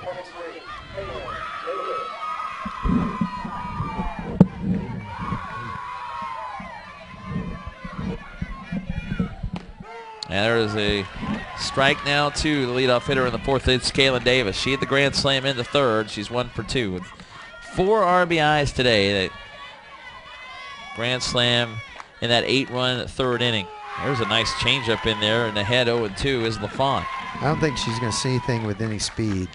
She's going to have to provide all the power herself. This is bad. Expect this one way outside. 0-2 is hit foul over first base side. Spoiled a good pitch. These two teams combined 56-4 this year. I mentioned the teams they've lost to. Nothing really to be ashamed of. Niceville lost 2 games by 1 run. There's a line drive into left field. Another hit for Kaylin Davis. 2 for 3 with a home run and a single. Leadoff hit here in the 4th. And Niceville now with 9 hits. The Eagles lost 1-0 to Dothan in Game 5. 1-0 to Childs 3 games before the end of the season. 2 one-run games, and for Eau Gallie, they lost to Durant 4-1 in 8A semifinals and Okeechobee 9-2. That's it. Both very good teams. Durant is in the state playoffs this year, and Okeechobee got eliminated late. First pitch, a ball 1-0 now to Brunson. Brunson with a single and an error. Reach on an error. She's 1 for 2. It's all right to wear all black right now. I don't know if I do that during the day. 1-0 is fouled back. Girls are a little funny about that. They like that. They're okay with it? Even in the day, yeah. And they'll wear the sleeves at noon. The long sleeves. All right, well, teach their own. Well, yeah, no tan lines. There you go. 1-1 the count. And hit foul off to the right, and it's 1-2. These are kids that'll have a Friday night game and then have prom the next day. So. Especially this time of year, right? Yeah. Prom's pretty much over now. I think so. Yeah, usually beginning in May, end of April. Or now just graduation to worry about. 1-2, and popped up foul out of play, and it makes the net over to our right. And it'll roll back lazily down towards the first base dugout. We had a team last year. It was American Heritage Delray, the 2A championship game. There's the ball. This is outside. It's 2-2. That their pitcher had to graduate the day of the 2A championship game. In fact, the whole team did. I think most of them did. So they won the championship game, got on the bus, went back to Delray, and made it just for graduation. It's that time of year, right? Busy day. 2-2 hit to short. This could be 2 out at second, but not in time at first. As Brunson beats the throw to first, the fielder's choice 6-4. Davis is out at second. Brunson will be at first with 1 out. Davis went in hard to make sure that throw didn't get off with any good speed. So with 1 out, here's Lauren Donaldson, who singled, reached on a fielder's choice. She scored in the 8-run 3rd. Infielder comes in 1st and 3rd again, and a pitch in for a strike, 0-1. We're going to get my man Jason on here in a minute. He's been wanting to come on, I know. What's your last name, sir? Say it. Schindel from Olympia. We're going to talk to him a little bit. He's been here all week. Grounder to second. They're going to try to get 2, but they're only going to get 1 again. As the fielder's choice goes 4-6, because I know he's been wanting to, and I want to talk to him. And he's standing right there, so I kind of got the feeling. We got 2 outs now. I don't want to get my headset up. I was about to say. So keep my ears warm. 2 outs. Yeah, one of the coaches talk. Why don't you come do my job here? That fielder's choice 4 to 6. There's 2 outs. And what do we have? Another runner maybe? Let's see, because Lauren Donaldson's at first with 2 outs. And we'll see what we have planned here with Danny Hensley. And yes, we'll have the runner at first. And that will be Destiny Rutland, number 21. Coach going to get all his players in tonight. What we saw in the last game, Quincy Monroe had a 4'10" 6th grader come in. I don't know if she was 4'10" either. She had to choke up in that bat almost up to the barrel. She got ahead 3-0, and then they struck her out. But it was interesting, the last out of the game. But at least she can say that she was in the state tournament. That's right. Here's Devin Hines. They may be back as a lot of young players. Young players. First appearance for Monroe, day school. They lost to Pine Castle 11-0. Grounder to short, play across in time, and he's got okay. Well, we'll get Jason on in a minute here. As the play made by Powers on to first in time, and that'll end the bottom of the 4th. No runs in the inning for Niceville, 1 hit, no errors, and a runner left on base. We go to the 5th. It's 8-1. Niceville leading Eau Gallie here in the Class 6A semifinals on the FHSAA network. I mean, because I have to be at work. Yeah, go ahead. He said he to come in, so we'll see you tomorrow. Thanks. Yeah, we'll see you tomorrow. Coach is going to take off now because he has another early day to teach tomorrow. I'd like to thank Coach Mark Wilmon from Winter Springs High. As we are approaching, well, my phone is dead. What time is it? My phone is it 9:30 or so? I lost track of time. It's 10 o'clock. Never mind. As we go to the top of the 5th. And Coach will be back with us tomorrow for the 2A and 6A championship games beginning at 4 o'clock. So thanks for coming out. Our delay, I know, put us behind. And we will have him back tomorrow. And this will give us an opportunity. We're going to go to the bullpen. Go into the bullpen because I want to talk to my man Jason, who's been here, I think, all the time with us. So, and he's been saying, "Hey, let me get on the air." So, what's your last name again? Schendel, that's right. And Olympia High School. So, talk a little bit about Olympia softball. We're pretty much we were in a rebuilding stage this year. My buddy Marcus had taken over the program last year, and his wife and him got a job offer at Mississippi Valley State, and they moved on there. And I was recommended to take over the program. Took over the program. Okay. We had a pretty successful year. Best winning percentage in Olympia history. Finished best in our metro that we've ever finished in about 12 years, and did something no other Olympia team's ever done. That was actually beat West Orange, which was a big highlight for our girls and a lot of the parents that have been around for the past 4 years. You're in the district with West Orange and Popka, so those are pretty good teams. West Orange in the regional semis this year, knocked out by Boone and then lost to Manra. But that's 8A as the 1-0 hit back. But these two teams were state champs last year, and we had a good one going. And Niceville's bats just exploded. And the Grand Slam obviously was a big difference. Yeah, that was a big hit. That I think that may have broken the hearts there of Eau Gallie there. I mean, that was a shot. Well, this is Autumn Crowther, and she fouls it back to the screen 1 and 2. She's 0 for 1 with a sacrifice reached on an error back in the 3rd. Eau Gallie got their only run in the 3rd, and then Niceville got all 8 of theirs in the bottom of the 3rd. And that's where we stand 8-1 here as we play in the top of the 5th. I've just been talking softball with Jason all week, and finally he's like, "Can I come on there?" That's fouled off and out of play. And then today we've been busy with coaches, and we will be for the most part. But I wanted Jason. We're going to put Jason on when he can be here. But you're taking score. Yeah, you're busy. We kind of help out being part of the umpiring association, the local one. And we help out anywhere we can up here at NTC to help out with scoring and doing the score books and the electronic and announcing and anything we can help out with. There's a hit into right field. The throw not nearly in time as Crowther gets a single. second hit of the game for Eau Gallie. It's their first hit since the third. That's the other thing, too. Eau Gallie had the bases loaded in the first and third, only got 1 run, so that didn't help either. And then Niceville came up with a big inning. Yeah, she had a timely strikeout there at the end of that inning there to really seal the deal on that one. And Jason's the one who, whenever I'm like, what just happened there? He comes out and says obstruction, interference. And official scoring, I'm learning more and more, because softball is different than baseball. As the pitch to Engel is the ball 1-0. She's walked twice today. Yeah, definitely a lot more fast-paced than baseball, and a couple more rules that bring us in differently than baseball, for sure. So with nobody out, the runner at first, Engel, the catcher. I mentioned she's been walked twice today, and it's a changeup in for a strike 1-1. And Coach Mark Woolman was just here, and he's boy, they had a pretty great program over at Winter Springs, a state finalist a year ago, and they back to the regional semis this year.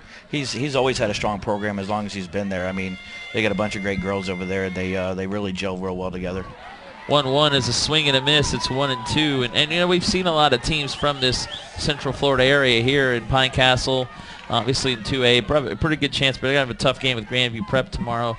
But you look down this list, really Central Florida is, and having these championships here at Clearmont has helped too. It's really helped, but a lot of good softball in this area. Definitely a lot of good softball in this area. I mean, even the teams that didn't make it, West Orange, Apopka, ourselves, Olympia, Eastridge, the talent pool that's in this area is just phenomenal. Fouled back, it's 1-2 to Engel, and you know, we talked about Eastridge too, and boy, they are literally down at the bottom of the hill from the softball complex here, and there's strike 3. Engel takes called strike 3, and right now it's Jamie Ovare really starting to roll a little bit for Niceville. That is her 5th strikeout. Yeah, I think she's feeling it right now. She's got a 7-run lead, and you know, got a good defense behind her, and she's pumped. She's probably throwing about 2 or 3 miles an hour faster than she's ever thrown right now. Walked 3 in the first and then 2 in the third, but got out of those innings. She has 6 strikeouts now, actually. And there's 1 out. Here is Brittany Wiley, which misses outside 1-0. And I know if Eastridge ever played here, but the same can be said for Olympia. It could be said for Winter Springs. Always brings a lot of fans. Good crowds would be here, but we've got a good crowd from Eau Gallie and Niceville tonight as well. Yeah, I've seen a lot of that. You hit that right on the head. I mean, if Eastridge, West Orange, ourselves, if we're here, this place is just a madhouse. There's going to be just people everywhere. Yeah, it's in the dirt. So is that a wild pitch or a pass ball? We had this discussion too. Runner goes to second. To me, I'm going to give it as a pass ball. I think the catcher should block that, but, I mean, it's all on how you want to score that. I know we were having that discussion with Seth Polanski, and he said, the ball's in the dirt. It's a wild pitch. And it's like, yeah, but the catcher can come up with those sometimes. Yep, that's why they got all that gear to block it. So down to second goes Crowther with 1 out. It's 2-0 to Brittany Wiley. Wiley with a walk and a sacrifice, 0 for 1. There's the strike on the outside corner. It's 2-1. So, I mean, if you look at some of these teams in the semifinals too that are coming up still, what teams did you play any of these teams this year at Olympia, or what's your schedule consist of outside of the district play? We played. I'm trying to think who we played. Dr. Phillips. We had to play our Metro because we have a Metro conference, so we had to play Edgewater and Jones. Dr. Phillips. We played Wekiva, who's also in our district. Ocoee, West Orange, Popka. And we also played Dot Richardson's husband's team, Montverde. That was actually a pretty good game. Every game we played them preseason, they've always played us tough. Foul ball down the right field line. It's 2-2. Another one coming up from the area here on. They'll be playing on Friday is Trinity Prep. They'll be playing Bishop Snyder. They're no stranger. Pine Castle Christian, again, they've won 3 state titles since '06, going for a 4th tomorrow from Orlando. You see some of the private schools in the area really playing well. Yeah, I expect with Trinity Preps here, even though they're a private school, I expect to be pretty packed being a local team. Popped up. That's going to drop, and it does drop into short left field. They may have a play at third, and no, safe. Sliding under the tag was Crowther, and little miscommunication as coming in from left field was Lauren Donaldson, and looked like she called off Mullen, the shortstop, but it fell right between them. It's going to be a hit for Brittany Wiley. 1st and 3rd, 1 out.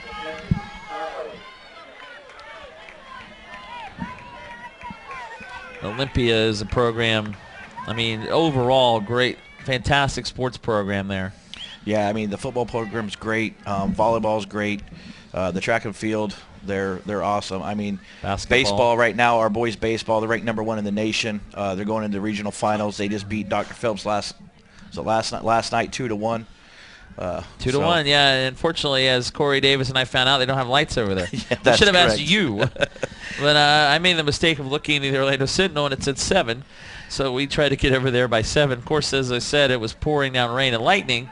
So we just thought, well, the game's delayed. There's nobody here. They got called off. And then we went over to Bishop Moore, and they're like, oh, that game's over, 2-1. Huh? They played at 4. Oh. And then you're just like, no, we don't have lights. Baseball or softball at Olympia. So the only place that have lights for us is the football field there. We're, like I was telling you earlier, that homeowners association there doesn't want us to have the lights. So. Well, now I know where Olympia High School is. That's the first time I'd been able to find it. But I also found Bishop Moore. They're having another good year in baseball this year. And you mentioned Olympia, still undefeated, ranked #1 in the country. Yeah, that's big for that program right there. They're going to have to take a trip to Spruce Creek in the regional final. That's another good team. Yeah. Who's going to have a pitcher coming off back-to-back no-hitters, one of them a perfect game. It's going to be a tough game, but I have faith in the boys there. I think they're going to pull it out. It's going to be a close one, though. I don't think anybody's going to run away with it. Mackenzie Conley takes it outside for a ball 1-1. She hit into a fielder's choice and struck out 0 for 2 today and hits with first and third and 1 out. The boys basketball coach over there, Mark Grissick, a guy that I'm from the Gainesville area, a guy that I remember from PK Young, and does a great job over at Olympia now as the boys basketball coach. Took PK to the state championship, also has taken Olympia there as well. That pitch misses outside, 2-1. But overall, and we'll see that building with the softball program, I'm sure, over there. We're going to do our best. We got a bunch of good girls coming up. We started 4 freshmen this year in the infield and outfield, and next year I have a feeling the 2 or 3 freshmen I have coming up will probably be taking spots too, and it's going to definitely be a fight for the girls on the team to win positions, and it'll definitely make us more competitive, that's for sure. It's fouled off, now 2-2. I tell you one thing that has changed here that they didn't have to worry about that we worried about a little more the first couple of years. They don't have to worry about getting hit by a foul ball here anymore. They've extended the net all around this complex. Now, it used to be right in front of us, in front of the main field. Now it's everywhere. Matter of fact, about 2 years ago, none of the netting was here. No, the first year we were here, as there's strike 3, Conley swings and misses, 2 outs now. We were here in 2010, the first year they had it. There was no net, you're right, at all, and for the crowd. And that was the year I was teasing Coach Wilmot about that, as Palm Beach Garden played Winter Springs on field 2. Denellen was playing in a semifinal on field 1. So we were broadcasting the Denellen game, looking over here to update it, and we kept getting bombarded by foul balls from field 2. So that's something we wouldn't have to worry about anymore. Here's Alexis Kohler, who's 0 for 1 with a walk. It's this complex that has been here less than 10 years. I believe it's been here about 4 years. 4 years, yeah. 4 or 5 years. Yeah. And now 3 years it's hosted the softball finals. And just this year, matter of fact, the weekend prior to this event here, they hosted the Sun Conference Championship for NAIA. 1-0 outside, 2-0 is the runners at first and third with 2 outs. Yeah, I understanding from talking to Bob Borak, I think he said 46 out of 52 weekends or something going on here, softball-wise. Yeah, it's nonstop. Matter of fact, I don't think they have a weekend off until Thanksgiving weekend now. So. Well, there's the 2-0, and it's up high 3-0. The good news is you can play softball year-round here because of the weather.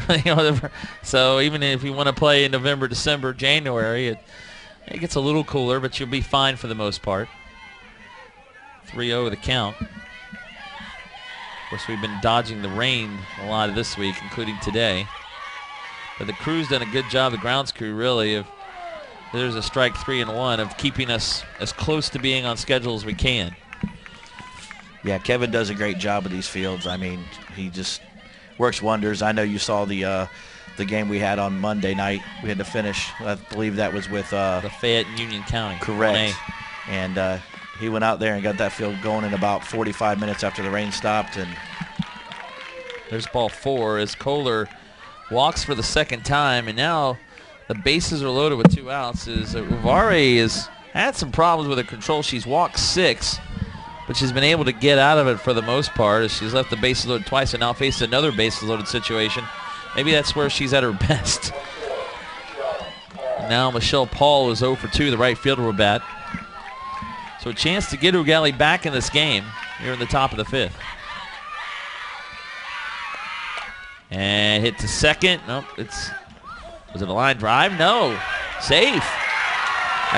Not quite sure what she was doing there on that one. Brunson, I think, thought it was a line drive and that she had caught it. But she kept slowly running towards first.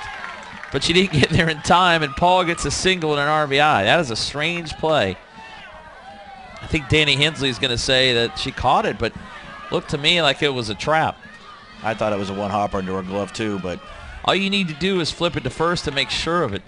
I agree, and we teach our girls the same thing. Crowther scores, so right now it's 8-2. The bases are loaded with 2 outs. The umpires are discussing this. That will be an RBI for Paul. Nope.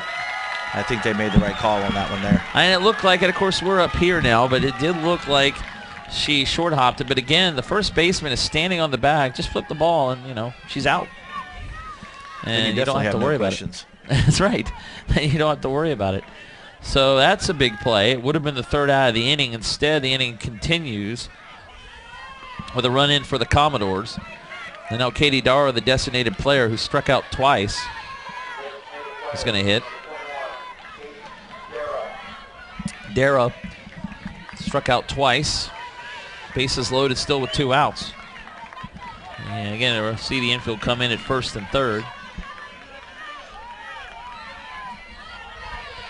So 1 run in here for the top of the 5th for Eau Gallie. It's 8-2. And foul off to the left out of play. It's 0-1.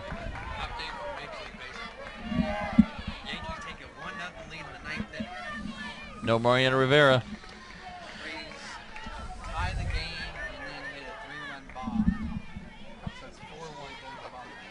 Good job, Rays.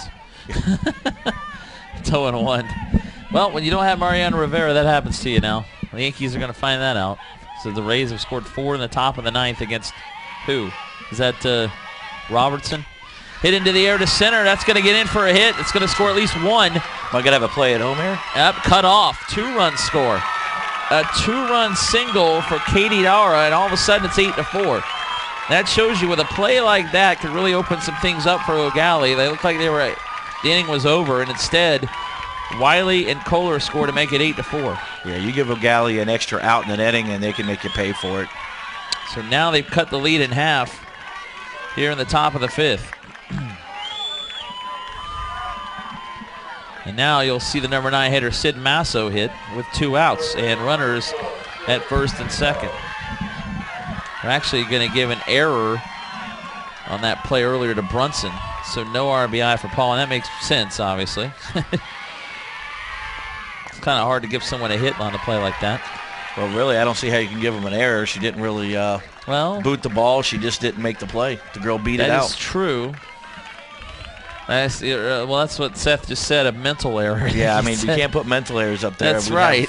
We'd have about 100 of them there every game. Well, that's true, and here's the 1-0. It's hit foul out of play off to the right. It's 1-1 because when you see those pop flies fall between, and no one touches it, it's a hit. It's a hit, but we know it's a mental error. Right, exactly. So and I think those drive coaches crazy more than an actual physical error does. 1-1 the count. This is the number 9 hitter Masso with a chance to again keep the inning going.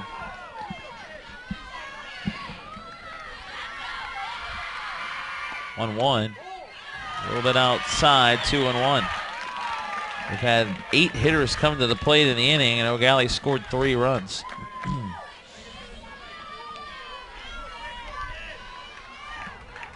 So 3 runs in the inning on 4 hits unofficially for the Commodores. And the 2-1 hit foul off to the right. It hits the light stanchion. It's 2-2.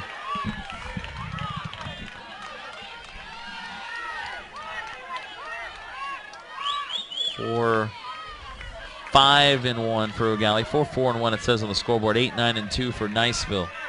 8 runs in the third for Niceville. Eau Gallie with 1 in the third. Now 3 here at the top of the 5th. It is 2-2 with 2 outs. And the pitch. And outside for ball 3. He stayed pretty consistent on that strike zone. He's not giving too far out there. He's staying pretty close to the plate on him. Full count, 3-2. On deck, the top of the order, Alex Powers. And here comes the 3-2. Popped up, that's going to get out of play behind the first base dugout again. It'll remain 3-2. Good battle here. Masso with Jamie Uvari. This is one of the highlights of a state tournament like this, as you see these two teams who entered, both ranked tied for first in 6A, both won state titles last year, but the way this works is in the state semifinal, one goes home and one moves on. Yeah, that's unfortunate. These is definitely two good powerhouse teams right here. 3-2 popped up, and that will be Uvari's play outside the circle, and she will make it for the 3rd out in the 5th. But Eau Gallie picks up 3 runs on 4 hits. No errors in the inning. They leave 2 on base. We go now to the bottom of the 5th. Niceville 8, Eau Gallie 4, the 6A semifinal here from the FHSAA softball finals on the National Training Center in Clermont here on the FHSAA network. Jason Schindel joining me here. I'm Marty Paulman, and he is the head coach of Olympia High School, so we've now had Winter Springs and Olympia tonight represented. So that's good. We enjoy that. It's a pleasure being here. Yeah, and I told Jason, you know, we've been setting up some coaches. We had a coach from Lafayette. We'll have Mike Estes from Eastlake here on the weekend. And if I had known he was around, I would have called him earlier. Because anytime somebody says, hey, I really want to do this, I'm like, sure, I'll put you on the air. Yeah, I think I bugged you a couple times today. Yeah, well, you know, people like to get on the air. They do. They think this job is easy, and it is. My job is easy. Maybe, yeah. Not always, but definitely not easy for our crew. Yeah, your crew's doing a great job. You got the Kung Fu fighting cameraman down in front. Mr. Brian. Brian's down there, yeah, right in front of us behind home plate. And he, yesterday with the Love Bugs, which usually are in the morning, early afternoon, really hit. Brian was doing the Kung Fu chop, so Jason got Kung Fu fighting put on. I had to actually go find it and purchase it on iTunes. Wow. Some work there. All right, we go to the bottom of the 5th. 9-1-2 for the Eagles. Courtney Adams, the right fielder, who is 0 for 1 with a sacrifice. She'll lead off. So it's now 8-4 Niceville. Chopped over. Wow, nice play by Mosso at 3rd. Never mind. She went way up. It makes the throw in time to get Adams, and that's 1 out. Boy, way up in the air. And she's only 5 feet tall, so that's a pretty good job over there. She's not a tall one, but she definitely got up. 1 out. Here's Hartness, who singled twice in the 8-run 3rd, scored 2 runs, also drove in a run. She's 2 for 3 today.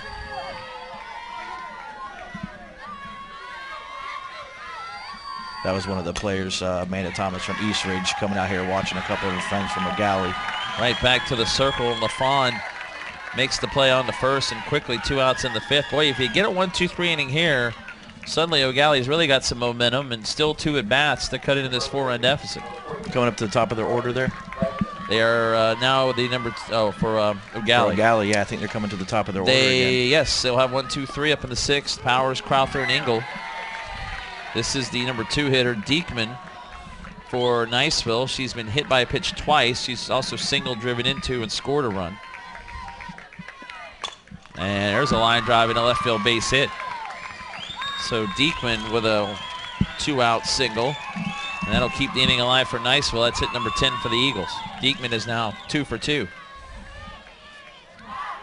I played baseball for a long time and softball a little while, and I like to think I know the game, but it's nice to talk to coaches about it. Because we were all discussing, Coach Woolman too, do we bunt here? Should we bunt here? Yeah, we should bunt. And then you become the second guesser too.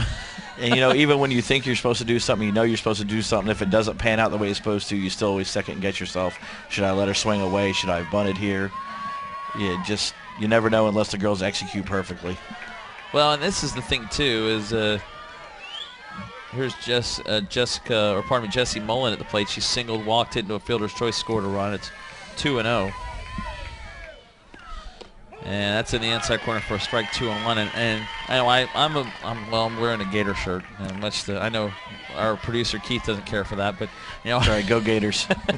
Well, I didn't mean to say that, but I do live in Gainesville, and I do follow Florida baseball as it gets away. It's going to head over to the right, and moving down to second is Diekman. That's a pass ball. Definitely a pass ball.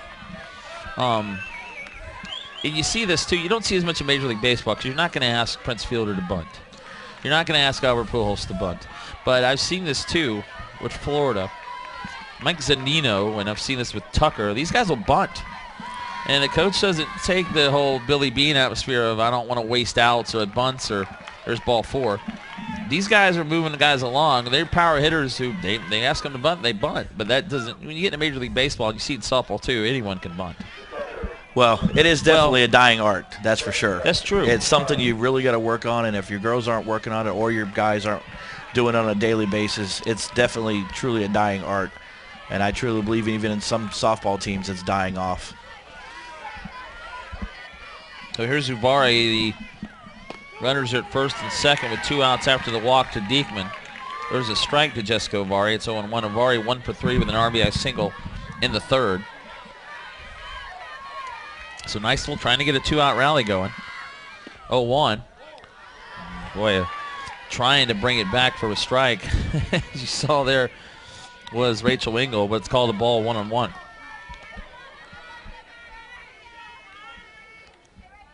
1-1. And called a little bit high and outside, so it's 2-1.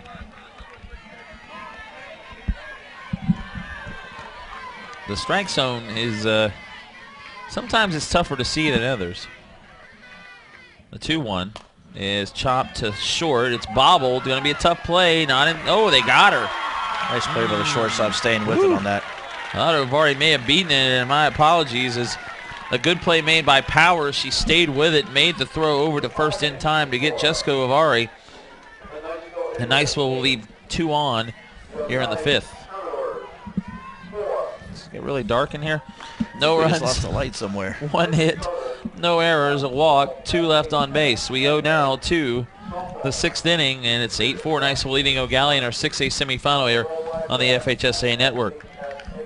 Top of the order coming up for the Eau Gallie Commodores.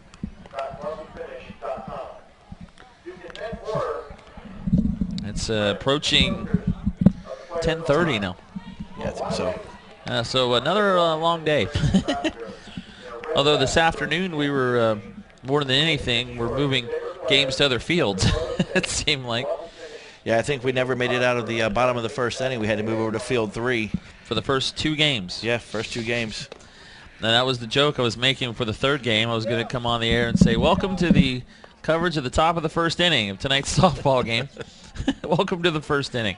Or we were just going to start the game in the 2nd inning, but the weather is, since about 4 o'clock, has really improved. We had rain on and off this afternoon, but tonight it's a nice night. A little bit of wind. A little bit of breeze out here, which is really relatively calm for Clearmont. Yeah, it really has been windy for the most part, as the experience has been here for our 3 years. And this field located really on the top of a hill. And this, the other thing we talk about with Central Florida, there are a lot of hills in this area. Yes. You don't see that in Florida, but this part of Florida. There's Alex Powers leading it off, top of the order for Eau Gallie. 1 for 2, a walk, a double, a strikeout, a run scored. So Eau Gallie has 2 more at-bats to find 4 runs here. Try to tie this game up. And for a strike as Jamie Uvari, the 5'8" senior, continues in the circle for the Niceville Eagles. So 0-1.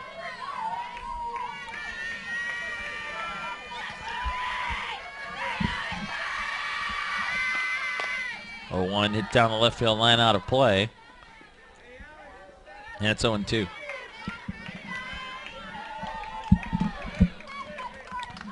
Coach had to get back and teach really early in the morning, so he was ready to get on back to Winter Springs. Yeah, I think he was joking around too about saying I'll just put a movie on, but I know he's not. He's an like English that. teacher. He told me, and literature. So no, he's teaching. Yeah, he's going to definitely be teaching. No movies for his class. 0-2 the count. 10 hits for Niceville, 4 for Eau Gallie. It's an 8-4 lead for Niceville here in the top of the 6th. It's 1-2. 1-2, and the pitch on the way. A little bit outside, it's 2-2.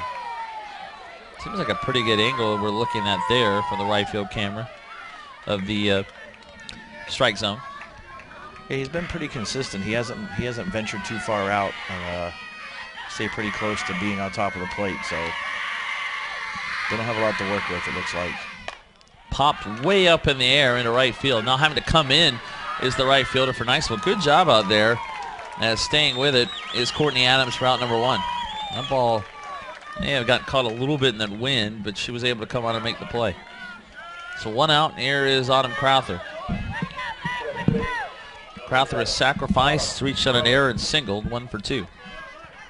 Also scored a run in the 5th.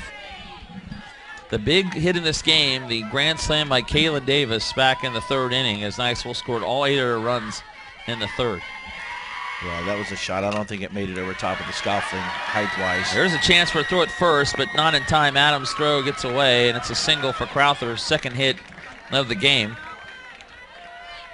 That ball just got past the second baseman in between first and second for a hit, and that'll be hit number 5 for Eau Gallie. And that ball, and that was to center field. I mean, that was crushed. And we've seen only 2 home runs this week. Not that we expect a lot of them. But Auburndale hit one yesterday that went straightaway center. Today the one that went to straightaway center, but never probably got more than about 10 feet off the ground. Yeah, that was just a rocket. I mean, that thing took off, and I don't even think the center fielder took 3 steps before it was out of the ballpark. Here is Engel.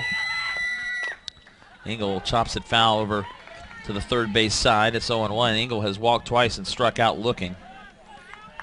The Eau Gallie catcher.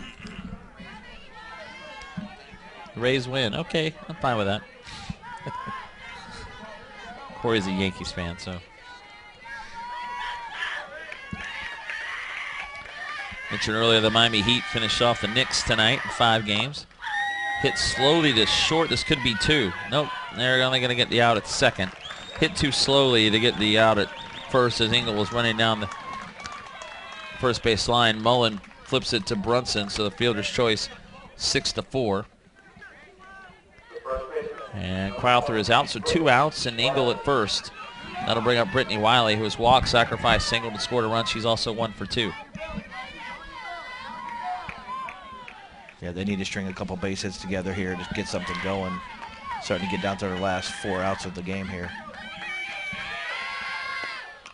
Called back to the backstop. It's 0-1. And I know you obviously have to keep score. I had to keep score as well. I got my book here in front of me, and the first game today was a scorer's nightmare. Oh, that was 18-run first. Yeah, I think they batted around almost 3 times. Grandview Prep did. They batted almost 3 times. Their number 7 batter, I'm not going to mention her name, but she actually made all 3 outs in the first inning. But the AD came up and actually told us that she won. She had the game-winning hit in the regional finals to get them here. She's done plenty. Yeah, she's done plenty. She and got you know what? Here. They didn't need her today. No. Maybe tomorrow they'll need her. It's Pine Castle Christian 2A. I think they're going to need all their bats. Yeah. The scorebook went 3 innings, 18. He went to the 3rd inning, all the way to the 3rd. 18 runs scored. And, yeah, it's a mess. And then we had the game earlier tonight where I still have a hole in my scorecard from where allegedly the Monroe batter hit. But we had 2 outs. We'll never really know where that 3rd out was. The home plate umpire said it was there. Not quite sure where she batted. Never saw her come up, to be honest with you. But and first strike 2-2. These are the things, the funny things about softball you see. Like one of the evaluators for the umpires told me, he goes, I had 450 people behind me. He goes, I don't think they were all wrong. But when 5 or 6 people are up here watching and taking score, I agree. 2-2 the count with 2 outs. And ball 3, a little bit low, so it's 3-2 full as the Niceville folks wanted that call. Yeah, I think we got some fans that are getting excited making the strike call for them. Yeah. Well, and you mentioned that too because, you know, if you're a fan, sometimes you just kind of go, oh, I think that's 3 outs. You may not be watching or completely paying attention. I don't know. When you're taking a score, and everyone up here, we're all paying attention. But who knows? It was just a funny moment. 3-2. Definitely. And ball 4. So Engel walks for the second time today, first and second with 2 outs, and here's Mackenzie Conley, who has hit into a fielder's choice, struck out twice. She's 0 for 3. And it's just funny because they called the home plate umpire. He calls up. You think he's going to make a change. The Monroe defense, see, that's the thing. Monroe didn't protest. Yeah, they were in the field, and I'm nobody actually was the one saying that it. called them, and I said, hey, I said, we're missing an out here somewhere. I said, where's this batter at? And he went over and talked to Monroe. Monroe said, no, there's 3 outs, and then he actually went over and talked to Pine Castle Christian, and they said, no, we've got 3 outs. Interesting, and that's the thing. If the team that was up is not protesting, then maybe you're like, okay, well, you don't want another out. That's fine. Like we always say when we umpire, though, if we can go a couple innings and only get 2 outs, that's fewer outs we got to worry about getting. So here is Conley, who's 0 for 3 with 2 on, 2 outs. Outside corner for a strike 1. That's right. You were also an umpire. Yes. So you umpire. Where do you umpire? I did high school up until I started coaching high school ball. I just don't have the time for it. I do college ball. I do some travel ball. You worked this weekend here with I worked the Sun Conference Championships. Actually called the actual championship game, which was a very, very well-played game. Yeah, Brunson makes the play on to first, and Eau Gallie leaves 2 more. They've left 10 on in this game. No runs, 1 hit, no errors, 2 more left on base. We head to the bottom of the 6th of this 6A semifinal. Niceville 8, Eau Gallie 4 here on the FHSAA network. The Sun Conference was Weber International. You had Weber International. You had Warner Southern. You had St. Thomas, University of South Carolina, Beaufort, I believe it is. Yeah. I think it was Northwood. Northwood, yeah. AWC. Edward Waters, no. I don't think so. No, it was SCAD. They have 7 teams in the conference. Okay. And unfortunately, SCAD is losing all their athletic programs next year. Really? Yeah. Wow. I guess they decided they're a school of arts and design, and that's what they're going to be, focusing on. So they're picking up 3 more schools in that conference. So instead of having 10, they'll have 9. And this is the first year they actually let all 7 into the conference championship. So I'm guessing Weber won that tournament. Yeah, they actually did. Yeah. Because I was at Gators Dockside Sunday night when I got in here, and their team was in there celebrating. So I assumed that they had won the tournament. But, yeah, they had actually gone. I think they only had to win 3 games to actually win it all, but then they had to play the 4th one because they let St. Thomas come back and really put it to them in the championship game, and then they had to play the if game, and then they ended up winning that 4-1. St. Thomas is the Miami area, St. Thomas. Correct, down in Broward County area. Weber International is, Babson Park, which is down there, Lake Wales. Half away. Corey knows. I heard Babson Park, and that doesn't really ring a bell, but yeah, it is down there, Lake Wales. All right, we go to the bottom of the 6th, and we have Niceville needs 3 more defensive outs to move on to the 6A championship game, which will be again tomorrow at 7:05. As they will, if they win, will face Pembroke Pines Charter. And reminder, tomorrow at 4 o'clock, again, the 2A championship game between Pine Castle Christian out of Orlando, Grandview Prep from Boca. That should be a good championship game in 2A tomorrow. There's a strike to Kaylin Davis.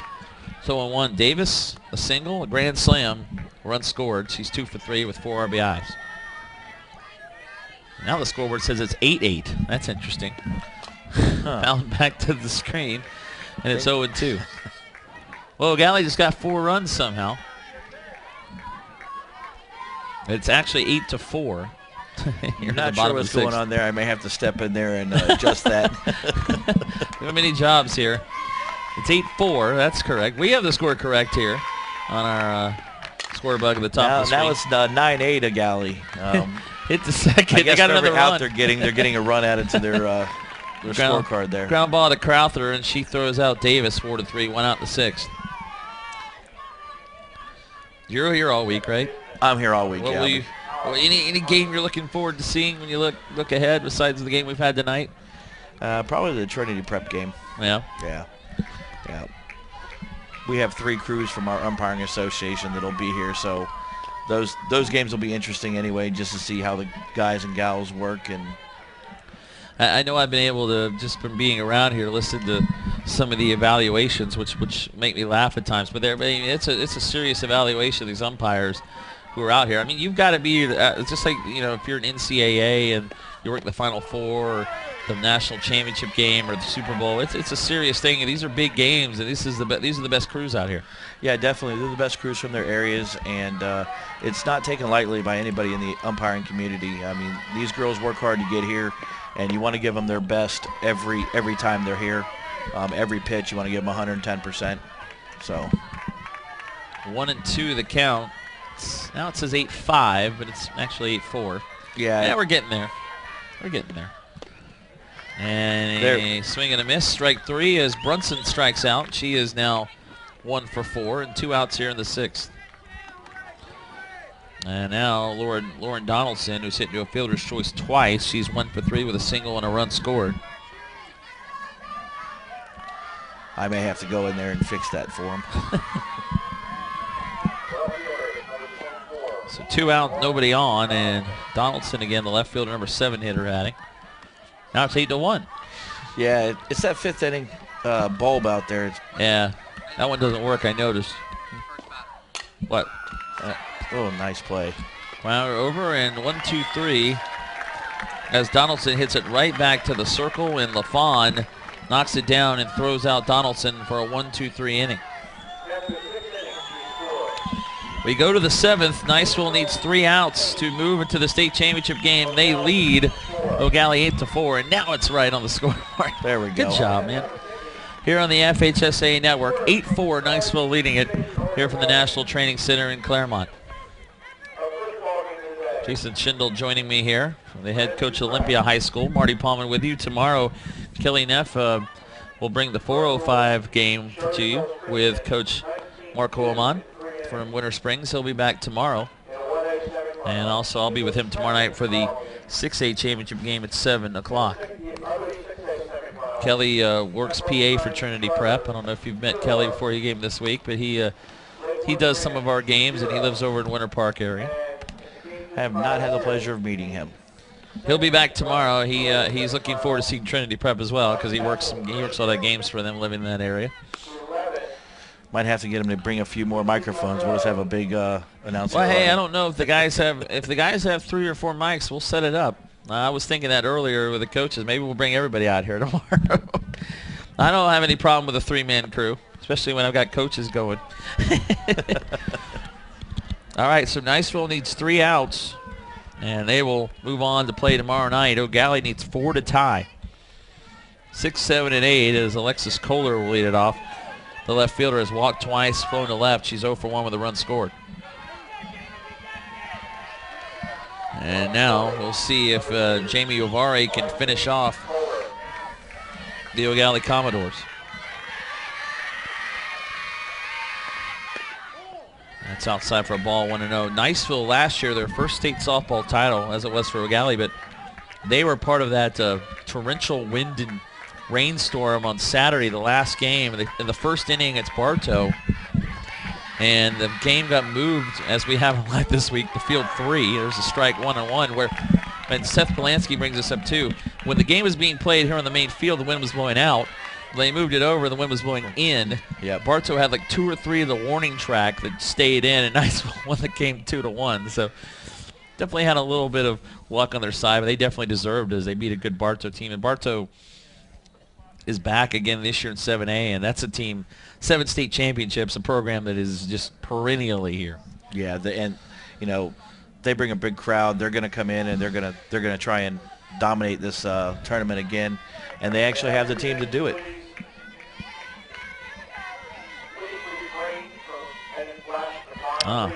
Yes, we had some flash photography here. 1-1 the count. It's getting late, so 1-1 is hit to second. Hits off the glove and off the foot of Brunson at second, and into first goes Kohler, so leadoff runner for Eau Gallie in the 7th. We'll see how they score that one. It was a hard hit ball to second and hit Alex Brunson right in the foot. Yeah, that Bartow game, I believe that was about a 5.5 hour rain delay. Yes, we started at 3 and got the first inning, and then we started back about 8:30. So it was about 5.5 hours, or even 9 maybe. I think it was almost closer to 9, because Yeah. I think I actually went home, took a shower to get out of the weather, and came back, and the game hadn't even started yet. Yeah, that was a rough one. As hit into left field, going to get foul and out of play. As on the run and was the left fielder. And unable to come up was Donaldson. It's 0-1. Yeah, and I remember that well because we were actually inside broadcasting that day because I was working with Seth. And I'm glad I was inside after what happened because it really got bad here quick, and it stayed that way for a while. And the field, I remember the main field was just completely underwater. I believe the wind was really the bad part to begin with, and they actually brought fans inside, stuck them in the umpire's room to get them in for safety. One of those things, you know, you see is that's in for a strike 0-2 out in the kind of in the plains sometimes. The wind just keeps blowing in. You wonder, well, what is this? I mean, this could be bad. This week it's been, Monday we had heavy rain, some lightning, but it's been mostly just rain here and there. Not the wind is bad. 0-2. She fouled it off to Michelle Paul. She stays alive. Paul today has 1 for 3, driven in a run with a single. Also popped a short ground into second. 0-2 is the count.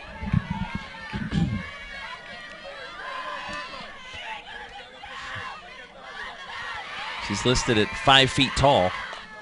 Is Paul. She pops it up. It's going to make it into the net. I don't know if she. I guess 5. I was saying the player earlier that we saw from Monroe, I don't know if she was 4'10". She was listed at 4'10". It was. I don't know. She looked more about 4'7", 4'8". The bat was about taller. As big as she was. Yeah, the bat was taller and bigger, I think, and it was just fun to see. Nice to see somebody, a player, get in the game like that. A 6th grader who's going to have more chances, you'd think, to do that. 0-2 the count. Chopped foul over first base side.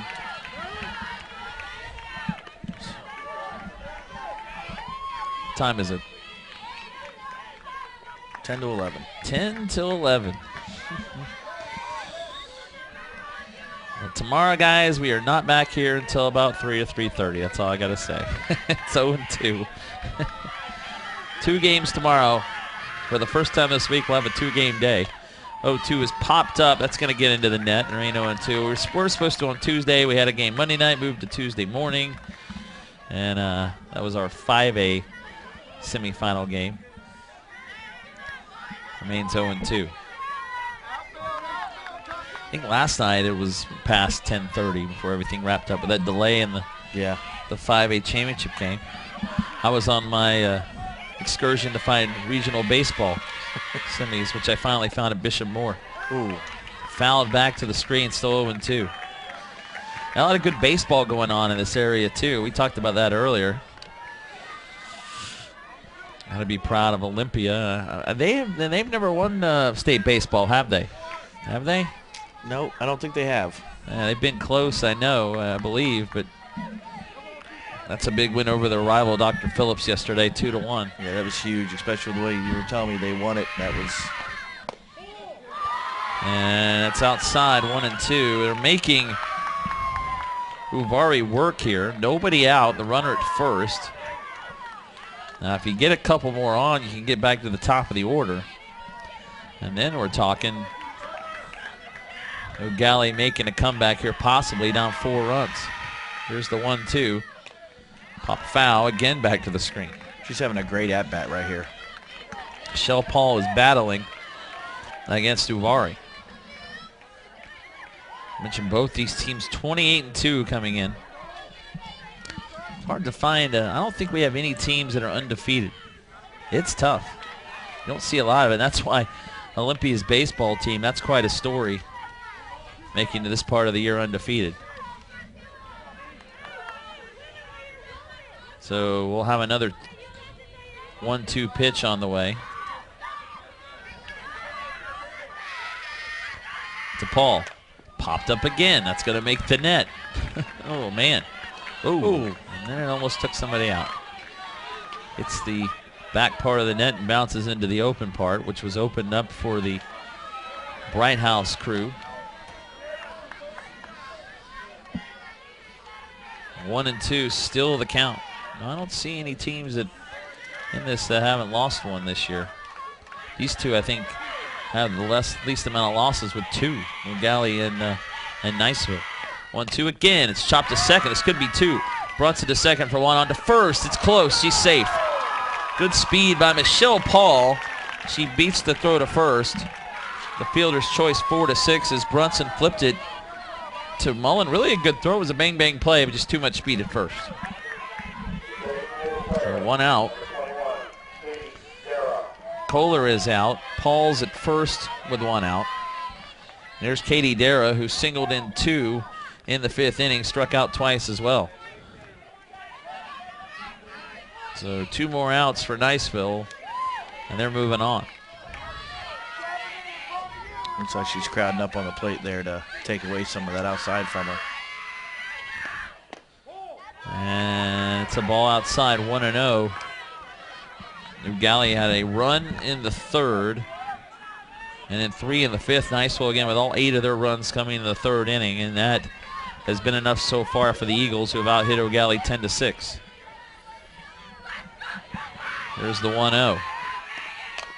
Chopped foul to first as the play made over there by Diekman, and now it's 1-1.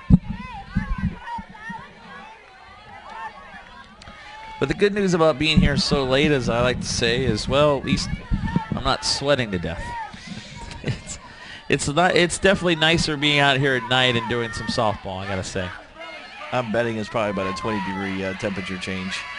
It's a little muggy, but yeah, you're right. It's definitely nicer. It's about 20 degrees. 77. Was it 97 about here 97 today, I think. God, that was a ball 2-1. God, was it really that hot? I didn't know it was that hot. Well, it rained on and off, The so it humidity, didn't stay that way. is what got us. And now a timeout is called as Russ Reese will talk it over with Dara. She'll go back to the batter's box.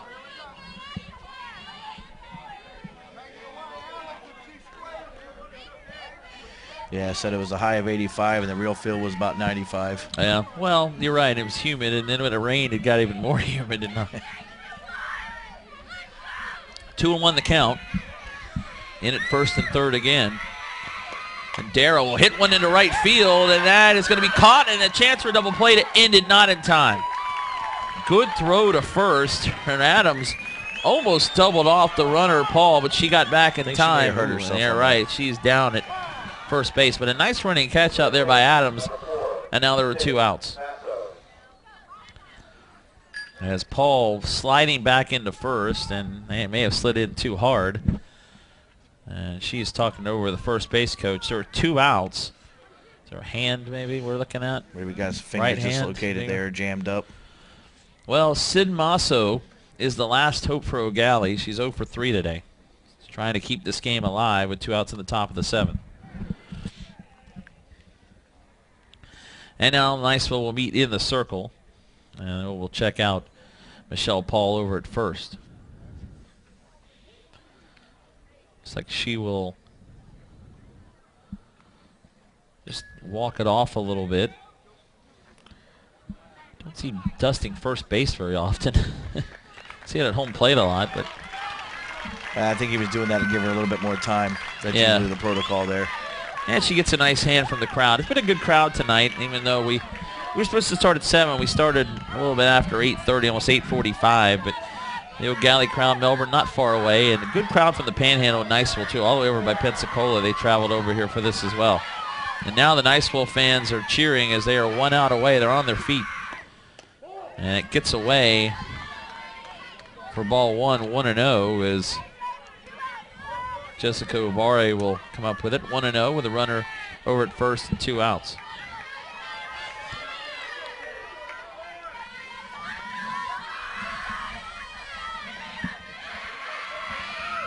Masso 0 for 3. And hit foul out to the right out of play. It's 1-1.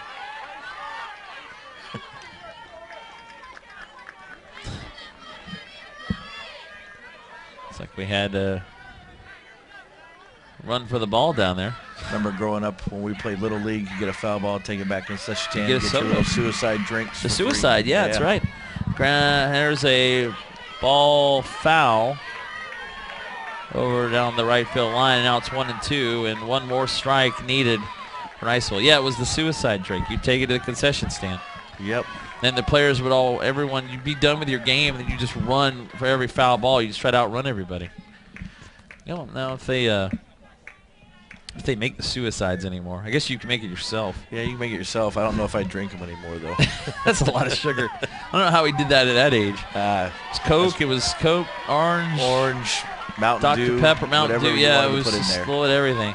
All right, one more strike for Jamie Ovari, and Niceville will move on. The 1-2 on the way. Tommaso popped up into short center, and what a sliding catch out there in center field by Stephanie Hartness, and that is the ball game. What a way to end it for Niceville. Hartness on the run gets the sliding catch on Masso. It's quite a way to end it. No runs, one hit, no errors, one runner left on base, and our final in our 6A semifinal, Niceville 8 and Eau Gallie 4. Niceville 29-2 against Pembroke Pines Charter, 21-4 tomorrow night for the 6A title at 7:05. And Eau Gallie season is at 28-3, but they did a great job defending their title in 4A, moving up to 6A. Niceville going for a repeat tomorrow night. Yeah, they played a great game. They just had that one bad inning, and that kind of did them in. A couple errors and a couple good timely hits, and of course that monster grand slam she hit there, that kind of broke the back there. Kaylin Davis, a grand slam in the 8-run third for Niceville, and that is all the runs they needed. 8 runs, 10 hits, 2 errors for Niceville. The winning pitcher is Jamie Ovari. She is 19-2. And for Eau Gallie, 4 runs, 6 hits, 1 error. Their season ends at 28-3. The losing pitcher, Megan LaFawn, a complete game. Boy, what a year she had. She ends up 23-2. But one bad inning tonight. She gave up 8 runs and a grand slam, and that was the difference. So that's going to do it. We are done. For DVDs of this broadcast or any game of the 2012 FHSAA softball finals, go to FHSAAsports.com. Jason Schindel, great job. We're going to bring you back on, I think. I know you'll enjoy it. Coach at Olympia High School, the softball coach. We thank you for joining us, and also for the coach at Winter Springs High School. I'm Mark Womont. We thank him as well. For the entire crew here in Clearmont, I am Marty Palmer saying so long. This has been a production of Play on Sports and the FHSAA Network. Our final in our 6A semifinal, once again, Niceville 8, Eau Gallie 4. We'll talk to you tomorrow at 4 o'clock for the 2A state title, 7 o'clock for the 6A championship. So long, good night from Clermont.